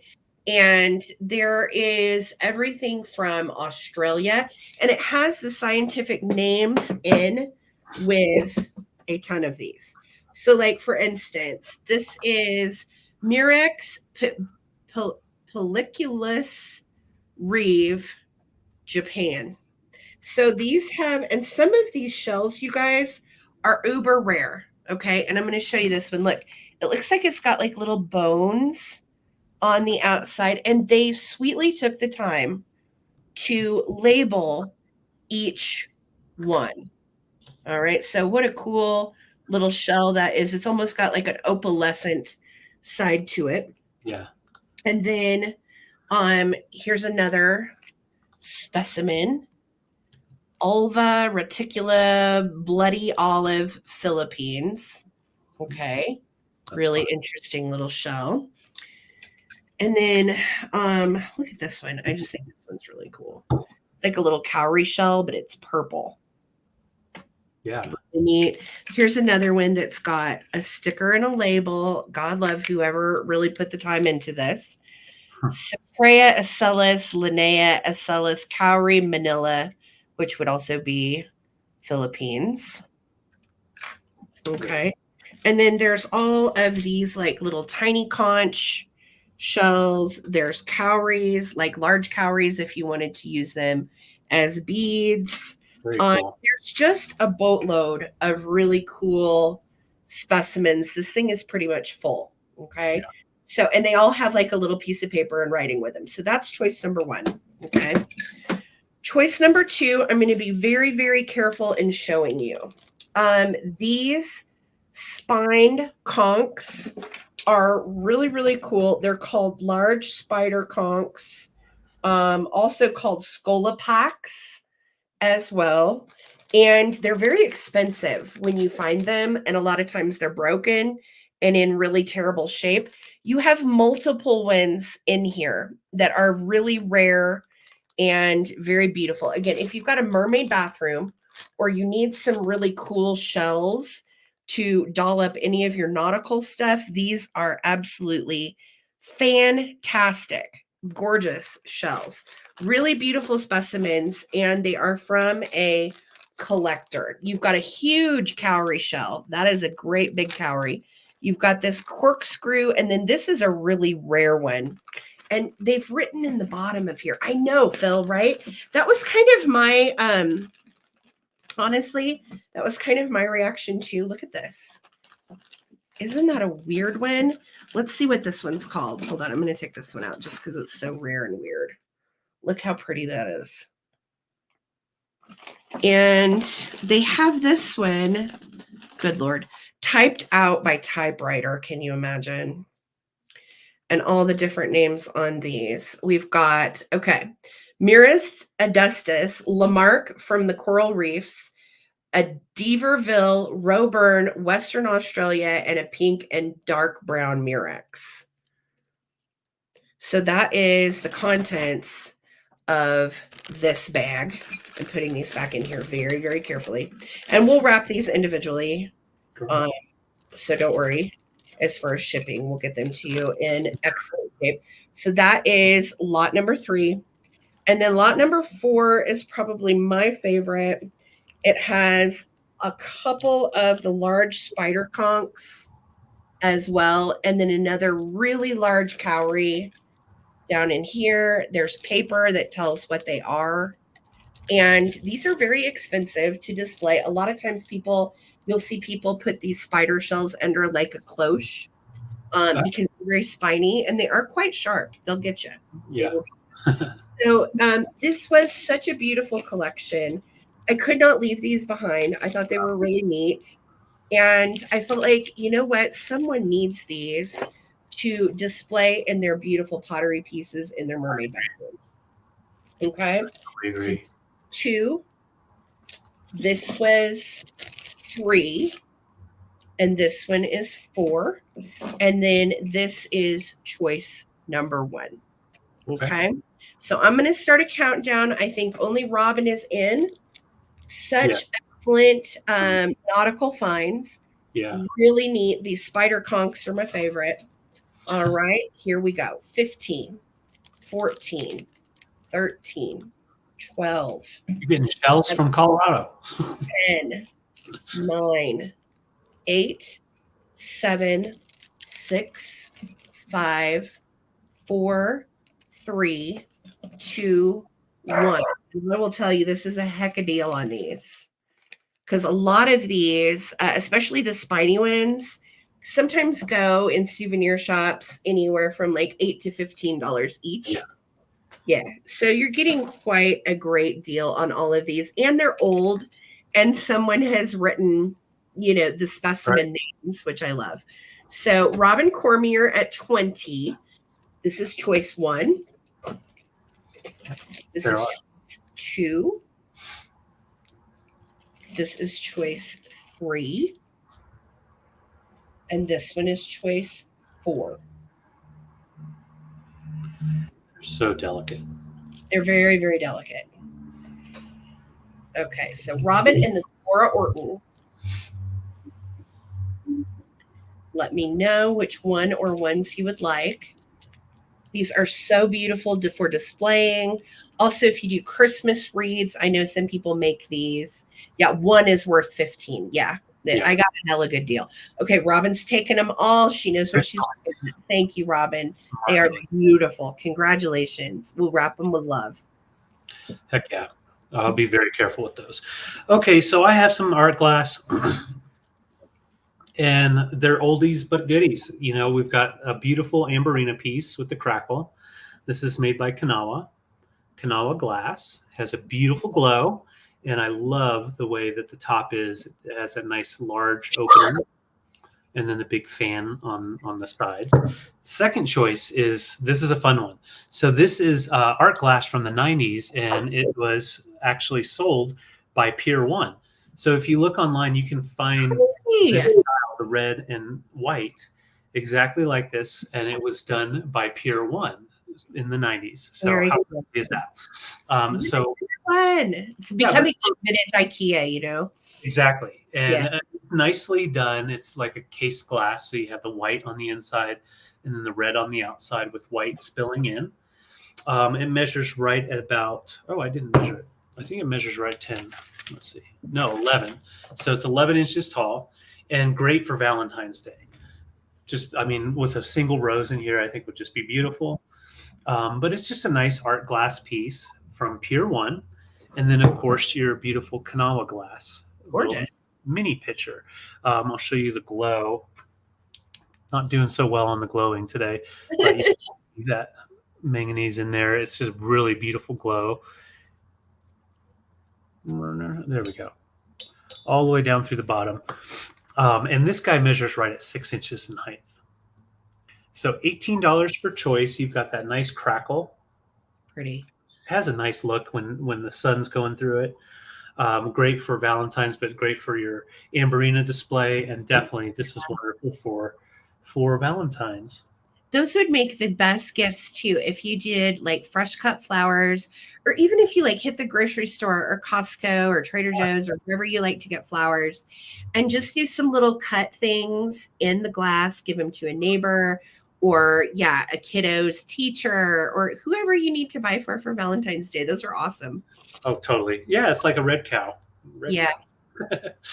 Yeah. I love these pieces. Anytime we can get the amberina, we always grab it. Really nice. And it actually has an inclusion. I forgot to show you this inclusion here. And it's in the glass during the making, which is kind of interesting. You don't feel it, but it's there. Yeah. So I'm not seeing any interest. I'll just show you one more time. It has a really nice glow. Hold on. The lag's weird. Annette and Mary are both in. Okay. Annette, Mary, I see you guys. So we'll go ahead and count down.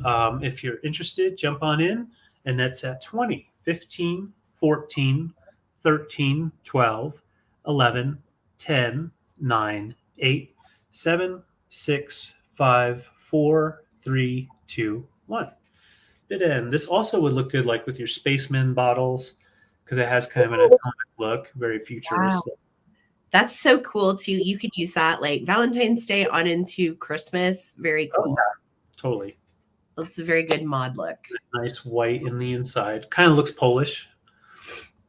All right, there's our bid end. So Annette, let me know if you want the red cow or if you want the mini pitcher. We don't know. We're just going with it. We don't know. Not a thing. It's not a thing. Those are cool. And then Mary Causey is going to have, okay, Annette's going to take red cow. Mary Causey, you have second choice. Do you want the Kanawa?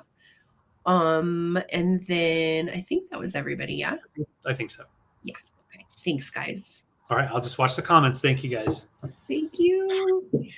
Okie dokie. I have a really sweet antique piece. And you know what's really ironic about this, y'all? So I think it was the last sale that we had or the sale before that. I can't remember. But I had 3 different renditions of this, and literally I found another one. And it's so weird the way that works sometimes because this was not, I did not have this at the time that I sold those other ones, and then I found this at that sale. So how crazy is that? Right. So again, I love it for Valentine's Day, and it's very famous. It's called Cupid Awake. And right here, it says copyright 1897 by M.B. Parkinson. Now, this is a larger one. The ones I sold on the last sale were in metal, their original antique metal frames. This too is in its original metal antique frame. It's super lightweight, and this is a very, very thin piece of glass. So it is very lightweight, and it displays just great. It can hang, or you could, of course, lean it if you want to. It's 11 inches tall by 9 inches wide. So 11 by 9. I have it, and that's Betty Davis, says Ttbsarahc. Well, that's cool to know. Is it really Betty Davis that posed for this? Seriously? That is so cool. You know what I love about it, and I grew up with this in our house when I was a kid. I love that they've given just a little pink to her cheekies and her little lips. I just think that is the sweetest touch. They just gave a little bit of color, and it is a yummy antique sepia tone. What's your starting price? Oh, that would be helpful. 20. I'm starting it at 20. So really, really cute. It does look like her, doesn't it? Now that you said that, Doreen, now I'm like, well, this could be Betty Davis. I don't know. I've never heard that before, but that doesn't mean that it's not true. So somebody Google that. I don't know. That's really cool. But I love that it is marked with the copyright of 1897 and written in handwriting is Cupid Awake. I just think that's cool. Great. Isn't it sweet? So definitely goes. I can't remember who got the ones that I sold a few weeks ago in January when we actually did have a sale.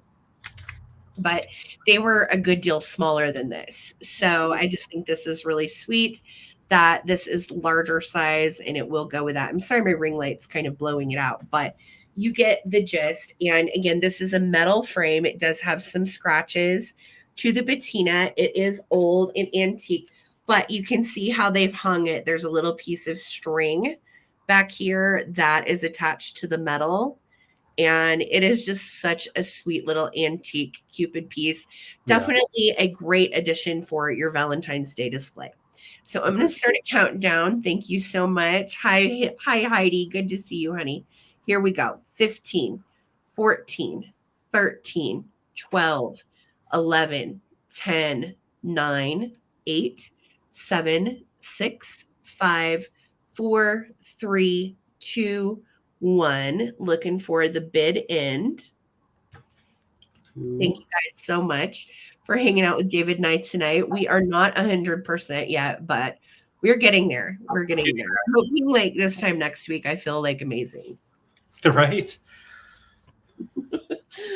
We can hope, right? Elaine Lenny, I see you in at 22. Thank you, darling.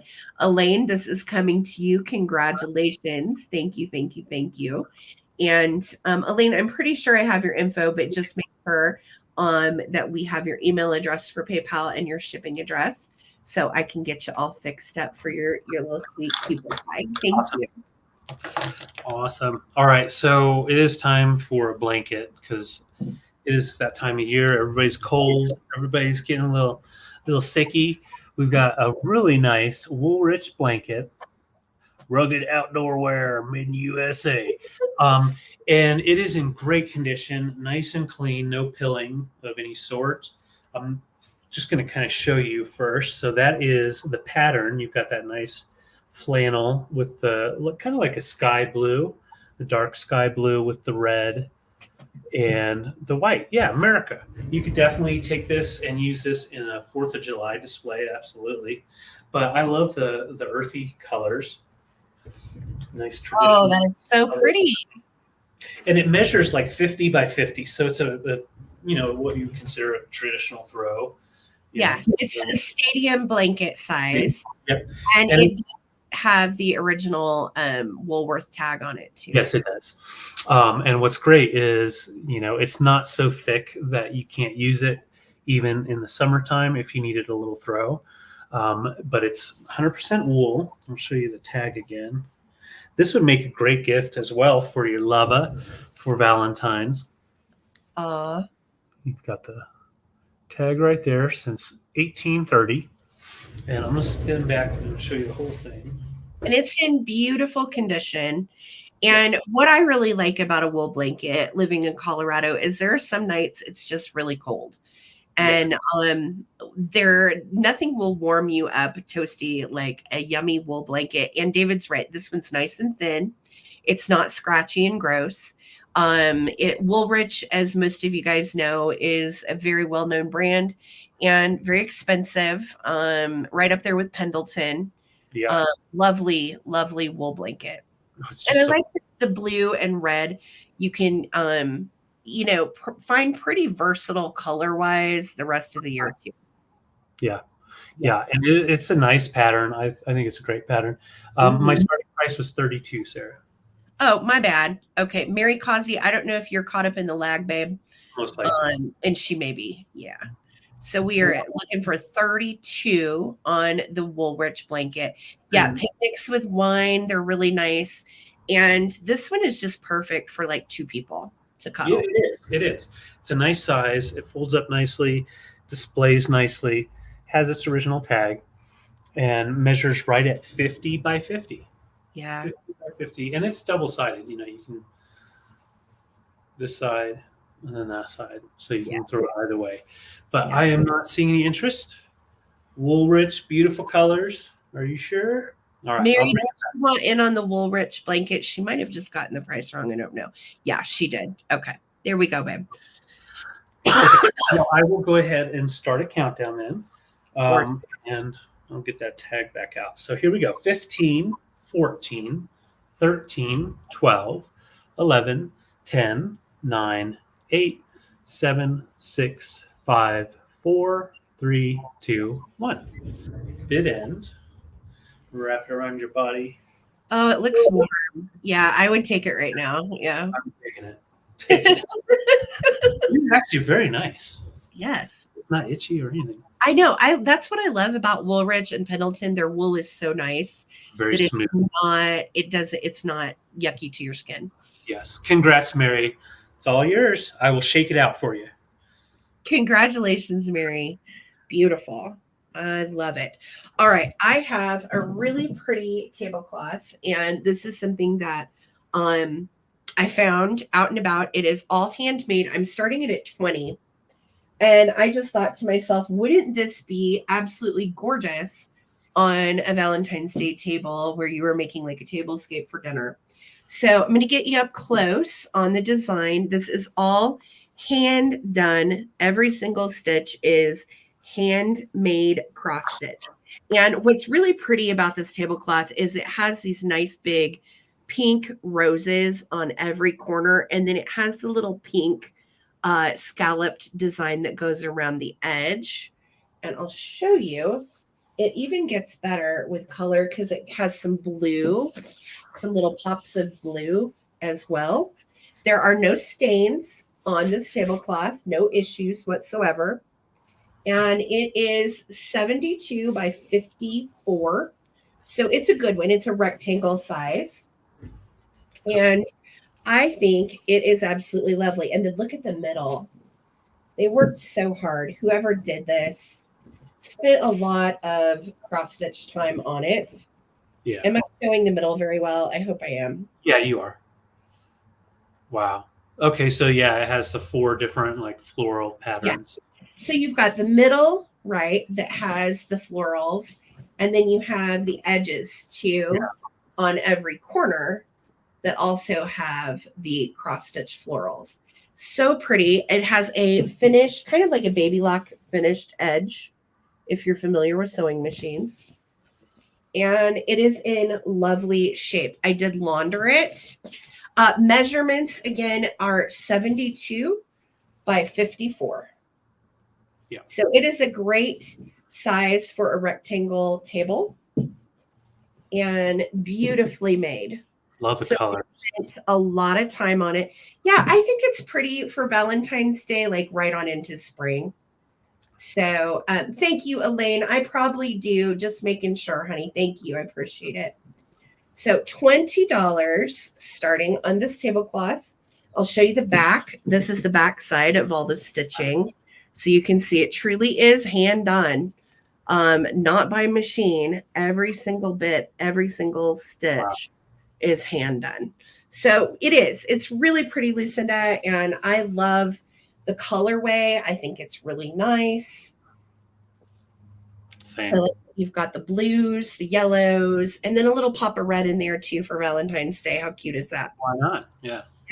So $20, 72 by 54 is the size, and it is just a beauty. Just so pretty. Beth, I see you in at 20. Thank you so much. I'm going to start a countdown, friends, all right, on this gorgeous tablecloth.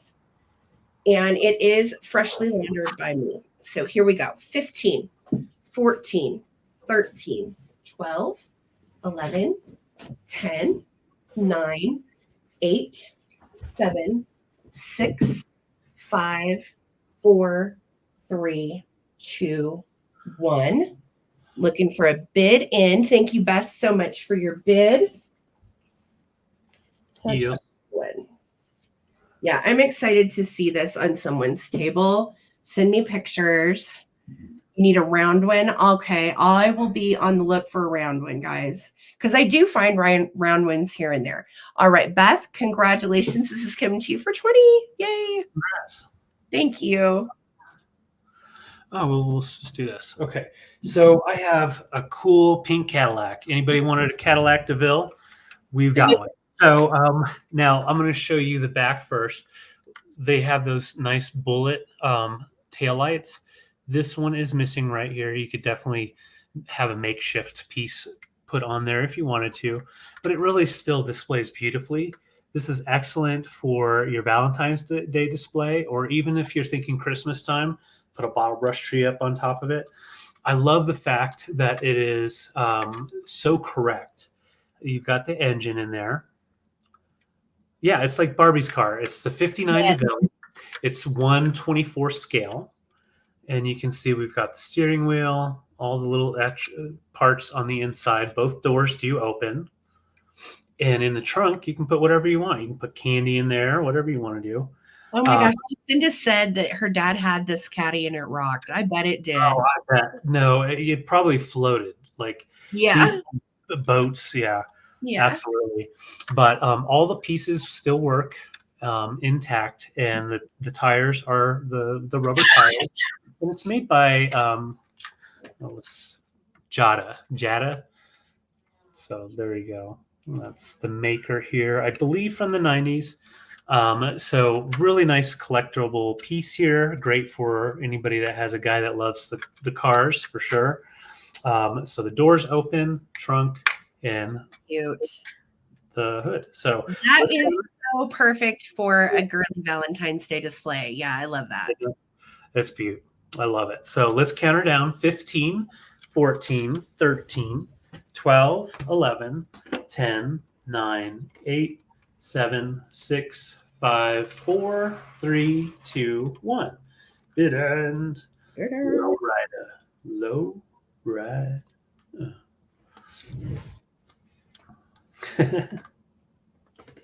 Cute. I love this car. Someday I'll have one of these. There you go. Maybe. There's our bid end. Thank you so much, Laura and Karen. Karen, this is yours for 22. Thank you. Congrats. Awesome. Congrats. Awesome. I'm trying to see, babe, what I've got left. Yeah. 2 rounds. Okay. I just have one. All right, cool. So where did it go? All right. Okay. I have some cutesy Valentine's-y fun things. And starting these at $12. And first up in the choice is this. It is adorable. It is a vintage Valentine's Day couch cuddler, like lap quilt. It's also, ironically, a perfect size for little doggies that love to cuddle, just saying. Mm-hmm. I thought it was cute because whoever did it did red flannel on the back, and it is like intensely soft, so soft.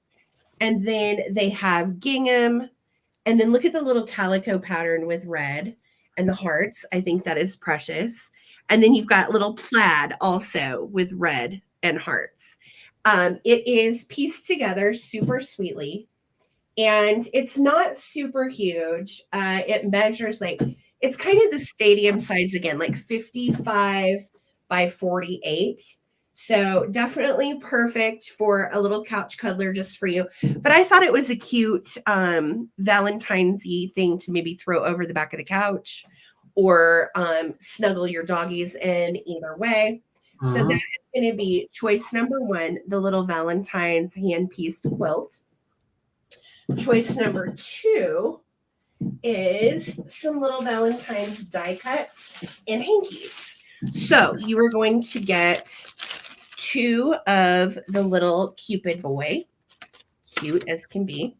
All right, get 2 of those, and then you're going to get a couple of, and this is all a lot that's going to come together. You're going to get a couple of the little metallic hearts. You're going to get the Hallmark French lace doilies. Ooh la la. Then you're going to get 3 or 4, I think 3 hankies. No, 4 hankies. All right. And all of them have like a little something on them. But you know what I like these for Valentine's Day is you grab the middle and then stick them down in like a teacup or a glass and then let them blouse out. They just look so cute. So here's the first one. And all of them have like a little stain or a little something on them. Okay. But it's not, see the little pink down there at the bottom? Not a deal breaker. So you're going to get that one. Then you're going to get this little one with the tulips, and it has a little stain like right there in the middle. And then you're going to get this one, and they're all perfect for Valentine's Day, which is why I snagged them. You're going to get this one, which is like little pink roses. Really, really cute. And then this one has little hearts. Now the hearts, this one has some little holes right there. And it has like a little discoloration on one side. But again, you put this, take it by the middle, and then just let the little hearts display out, right? Super, super cute. So you're going to get all 4 of the hankies, and you're going to get the die cuts as well. Or you can choose the little sweet flannel comfy, yummy, super soft blanket, perfect for kitties or puppies or kiddos. Anywhere you need a little bit of extra pop for Valentine's Day, put it on your ottoman or on a recliner. And all of this is freshly laundered as well. Yes. Okay, so here we go. I'm going to start a countdown. This is for choice of the little Valentine's Day quilt or the lot of 4 hankies and the die cuts. Okay, here we go. 15, 14, 13, 12, 11, 10, 9, 8, 7, 6, 5, 4, 3, 2, 1. Looking for a bid end. So the quilt or the lot of Valentine's goodies. Awesome. Thank you. Oh, I'm definitely ready to be done talking. Yep. Okay, Sally, and at 14, thank you so much. And Sleeping Bee, I see you also. And then Smalls got in there as well. Thank you, guys. There's our bid end. I think it's so cute. And there's our bid end. So Smalls, you are first choice, sweetie, at 15. Let me know if you want the quilt or if you want the Valentine's goodie. She's going to take it all. You've got it, sweetie. Thank you so much. Thank you. Thank you. Awesome. All right. My last item, it's not a sale without the proper wood. So we have some wood and it's stackable. So wooden dice, which who knew that they made big dice like this, but I'm here for it. It's great for your desk. Now I wanted to show there is just some wear. That's not like a crack or anything. That's just kind of like the wear where the wood kind of meets up.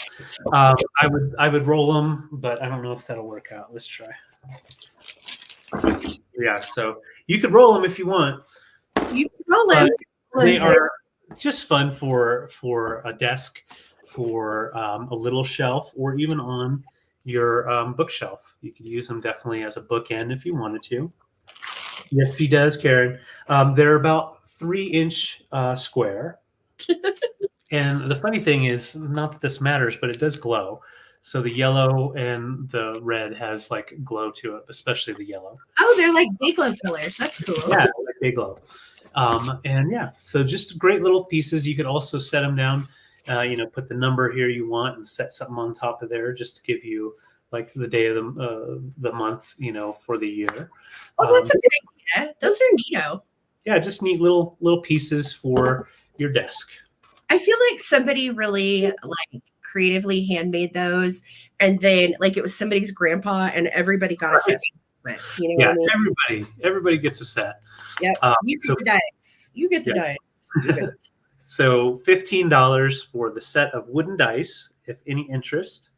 Otherwise, we will go on to Sarah's last item of the night. Awesome.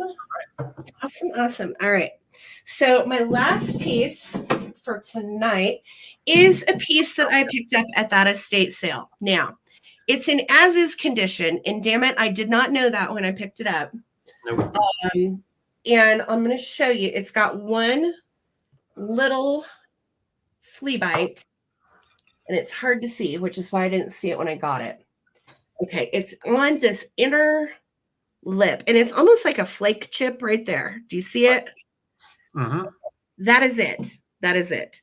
I'm starting this at $10 because I did not know that it had a little chip on it, but I couldn't just throw it away. I thought it was too pretty for that. And I would still use it. Now, one thing that I found on this said it was a cornbread pan. And I'm like, you could bake cornbread in this. Certainly you could. I probably wouldn't. But this is actually made by Indiana Glass. And as you know, Indiana put out Tiara exclusives. And this is the Bird of Paradise Empress tray. So technically it's a vanity tray. I don't think I would not make cornbread in this. But it is perfect for your brooches or your jewelry. I probably, because of the little chippy on the inside, would not use it for food. But I think it would be perfect to display jewelry. And I know it's kind of coming in like an amber, but it's actually baby pink, like pink. Let me put up some white. There we go. There it goes. So it is a beautiful pink. And again, I was thinking, God, wouldn't that be gorgeous in a Valentine's Day display? And I love the fact that it is the bird of paradise. I think it's really a stunning design, which is really the only reason I picked it up in the first place. I loved the bird. So again, $10. I just want my money back on it. Thank you, Laura. Thank you so much for being here, sweetie. And the only issue is just a tiny flake chip right there. You can't really see it, but I just want you to know it's there. And I'm only asking 10 for it. I think it is really, really cool. Size-wise, it does make a nice vanity tray because it is 11.5 by 7.5. So 11.5 by 7.5. See Beth's question. What was it? I am so sorry. The chip is it's on the inside. Yes, it is on the inside, and it's a teeny tiny flake chip. It's not a deal breaker at all. There's no other issues. And what's cool is it does have these little feet on every side, and the relief of the pattern is actually on the bottom. Isn't that gorgeous? Yeah, I thought it was gorgeous. And it was give me an Art Nouveau feel, which is where we got all the really cool Art Nouveau pieces at the same estate sale. So I was here for it. I thought it was lovely. I'm going to count it down. Thank you so much. Good night, Mary. Thank you for being here, sweetie. I'm going to count it down. We're at 15 with Trindlin. Thank you so much. Again, it is Indiana Glass, Tiara Exclusives, Birds of Paradise, and this is the Empress tray. Okay, 15. 14, 13, 12, pardon me, 11, 10, 9, 8, 7, 6, 5, 4, 3, 2, 1. And we're looking for that bid end from our girl, Lisa. Thank you, Lisa, for rocking it out tonight. We will, Lucinda. Trust me, I'm going to go pops when this is over. But I love you guys. Thank you for hanging out and coming to see us. I know we're not 100%, but it's been really nice being here with all of you guys tonight for sure. Okay, there's my bid in. Trindlin, this is yours. And we do have a recap. So if you missed the beginning part, do not worry. I've got some stuff left that is pretty awesome stuff. So the way we're going to do the recap is we are going to show you the items that didn't sell. We're going to give you the price for those. And when you're claiming them in the recap, will you just note the price and write down the item that you're claiming? So say dish 12 or vase 15. And that way it's easy for us to know what you're claiming because we do have a lot of stuff in the recap tonight. Good night, Lucinda. Thank you, babe. Hi. Thank you. All right. So like Sarah said, really easy. Just put in the information or the name of the item and the amount that we're asking. So I'm just asking $26 for this beautiful handmade corner shelf. You can do it, hang it this way or move the bracket and hang it going this way. So nice and sturdy and strong, straight off of the wall at the estate sale. So just put in 26 shelf if interested. And then I also had this vintage German cheese board, and it is a nice green, hunter green wood. And you can see it's nice and curved on both ends, no nicks or any damage. $18 for the cheese board. It comes with its own original knife. It looks pretty much unused, in great condition. So $18 for cheese board, and that's from Germany. Okay, Les, I see you for the cheese board, going once, going twice, and sold. And then I also had these wooden dice for $15. Great for a kid's room, great for your desk, great to play dice on the carpet with really weird, large wooden dice. So $15 for the dice. And then I also, 15 dice. You want it. I also have this beautiful little Art Nouveau from the 20s. Wow. Little copper bud vase made in Japan. And it's a solid copper, very thick copper, very ornate and very collectible. That's I'm asking $22 for that, which is less than half of its value. So just put in copper vase 22. And I think that was it for me. Got it, baby? Oh no, I did have this this little feller, iron for $10. It's got the chrome and then the wooden hand-painted handle, and by GE or GM, sorry. And that is $10. Just put in iron, $10. Okay. And did you want? Should I? Well, I'll bring it to show you, but we're probably going to be bringing these to Knickknacks next week. They have a penchant for antique glass on Knickknack. I sold over there a little genie lamp that I had brought over here for 90, and it didn't sell here for 90. I sold it over there for 115. So this is your last chance on this. Yes. And Susan Lee, I got you for the iron. Thank you. This is made by Bristol, and I've still got the original tag by the owner that bought these, had put those on there. Late 1800s, early 1900, with that glowy glass, and it is that green jade color. Gorgeous. And the hand painting on there with gold. And these are extremely valuable. I'm asking $42, and I do have two. So if you're interested, I have two of them, and I'm just asking $42 each. And that is about half their value. They are antique and made by Bristol in England. Going once. Going once. Going twice. I'm telling you, I'm going to put these on Knickknacks if they don't sell here. So, and we will take those to Knickknacks. That's it for me, guys. All right, sweet. I have for myself. I have this piece left. This is a 1963 Dart Tree of Life folk art piece. It is 13.5 by 13.5. I'm asking 25 for this. Whoa, Dee's going to take them both. Holy cow, Dee. Well, congrats, Dee. You got both, and that is quite the pair. So good. I'm so glad somebody snagged them. Good for you, Dee. We'll protect those for you.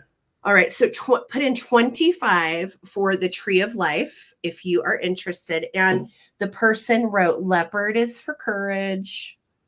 Thank you, Dee. They wrote leaves and flowers are for enjoyment. They tagged it up. Rooster is to wake you. Family is togetherness, that kind of thing. So this is super cool. 1963 Dart Tree of Life. 25 if you would like to claim it. It's like a heavy plastic less. It's the same maker as like Homco and some of the Sirocco pieces from the 60s. Yeah. So this one's made by Dart. All right. So put 25 for Tree of Life if you're interested. And then I had 2 penny dolls left. These were $10 a piece. And I've got little pink hat girl. She's wiping her hands on her little apron. She's a cutie. And then I have little red hat boy. And the little boy has a chip out of his little corner heel right there. $10, right, boy or girl. He's got a little sailboat, such a biscuit. Oh, I'm so glad, Dee. Thank you so much. We really appreciate it, girly. Thank you. All right, so $10 for the penny dolls made in Japan. Put boy or girl if you are interested in those. And then I had this gorgeous, and again, I was thinking Valentine's Day, Imperial glass. It's called the Open Rose Ruby Carnival Dish, 7.5 inches. And this is 24. It is absolutely beautiful. No chips or cracks or issues. Made by Imperial. You can see the IG there. And it makes a lovely, lovely Valentine's gift. Yeah. Sarah, did you have a devil pixie? I do, but it's mine. Amy's Rock and Pop Shop bought it for me years ago, and I love it. And I got it years ago, and I probably will never sell it because it's a gift from my homie. So yeah, 24 on the Imperial glass, and then I think that was it. Oh, I had one frozen Charlotte left. And it's the little bitty girl for 16. And she is frozen Charlotte from the folklore of Charlotte freezing together in the carriage in 1840. They made a poem about it because she wouldn't wear a cloak. And she froze to death because, 1800s, that happened. Okay. So, I'm seeing Seek, Hare, and Chase, boy and girl. Oh, did she want the penny dolls? Okay. You got it, Karen Chase, baby. Okay. Is that what it was, babe? I believe so. Okay, I'm writing her down. Got you, Karen. Thank you, honey. And yeah, I just had the little frozen Charlotte left for 16. I'll also throw her on knickknacks as well. If I have items on knickknacks now. No, I've been so sick. I haven't had any extra inventory to work over there, but I will. So that's my plan. All right, you guys. And I think that was everything. So I had frozen Charlotte left. I had the Imperial Depression glass left. I had the Tree of Life family one left. And everything else is sold. So thank you guys so much for a great night. You're fine, Les. No worries, babe. I'm glad we can help. Okay. So we will be back Sunday night at 8 p.m. Eastern, 5 p.m. Pacific, same time. And we will be here for another curated fabulous sale. We are going to go out with masks and try to find some inventory for Sunday. So thank you guys. And thank you to everyone that hung out with us tonight. I know we haven't sounded the best, but it's been really nice just being here with all of you. Huge thank you, Lisa, for being our bid ender and the rest of my mod squad. That's so sweet and helpful. Thank you guys for helping us run the sale.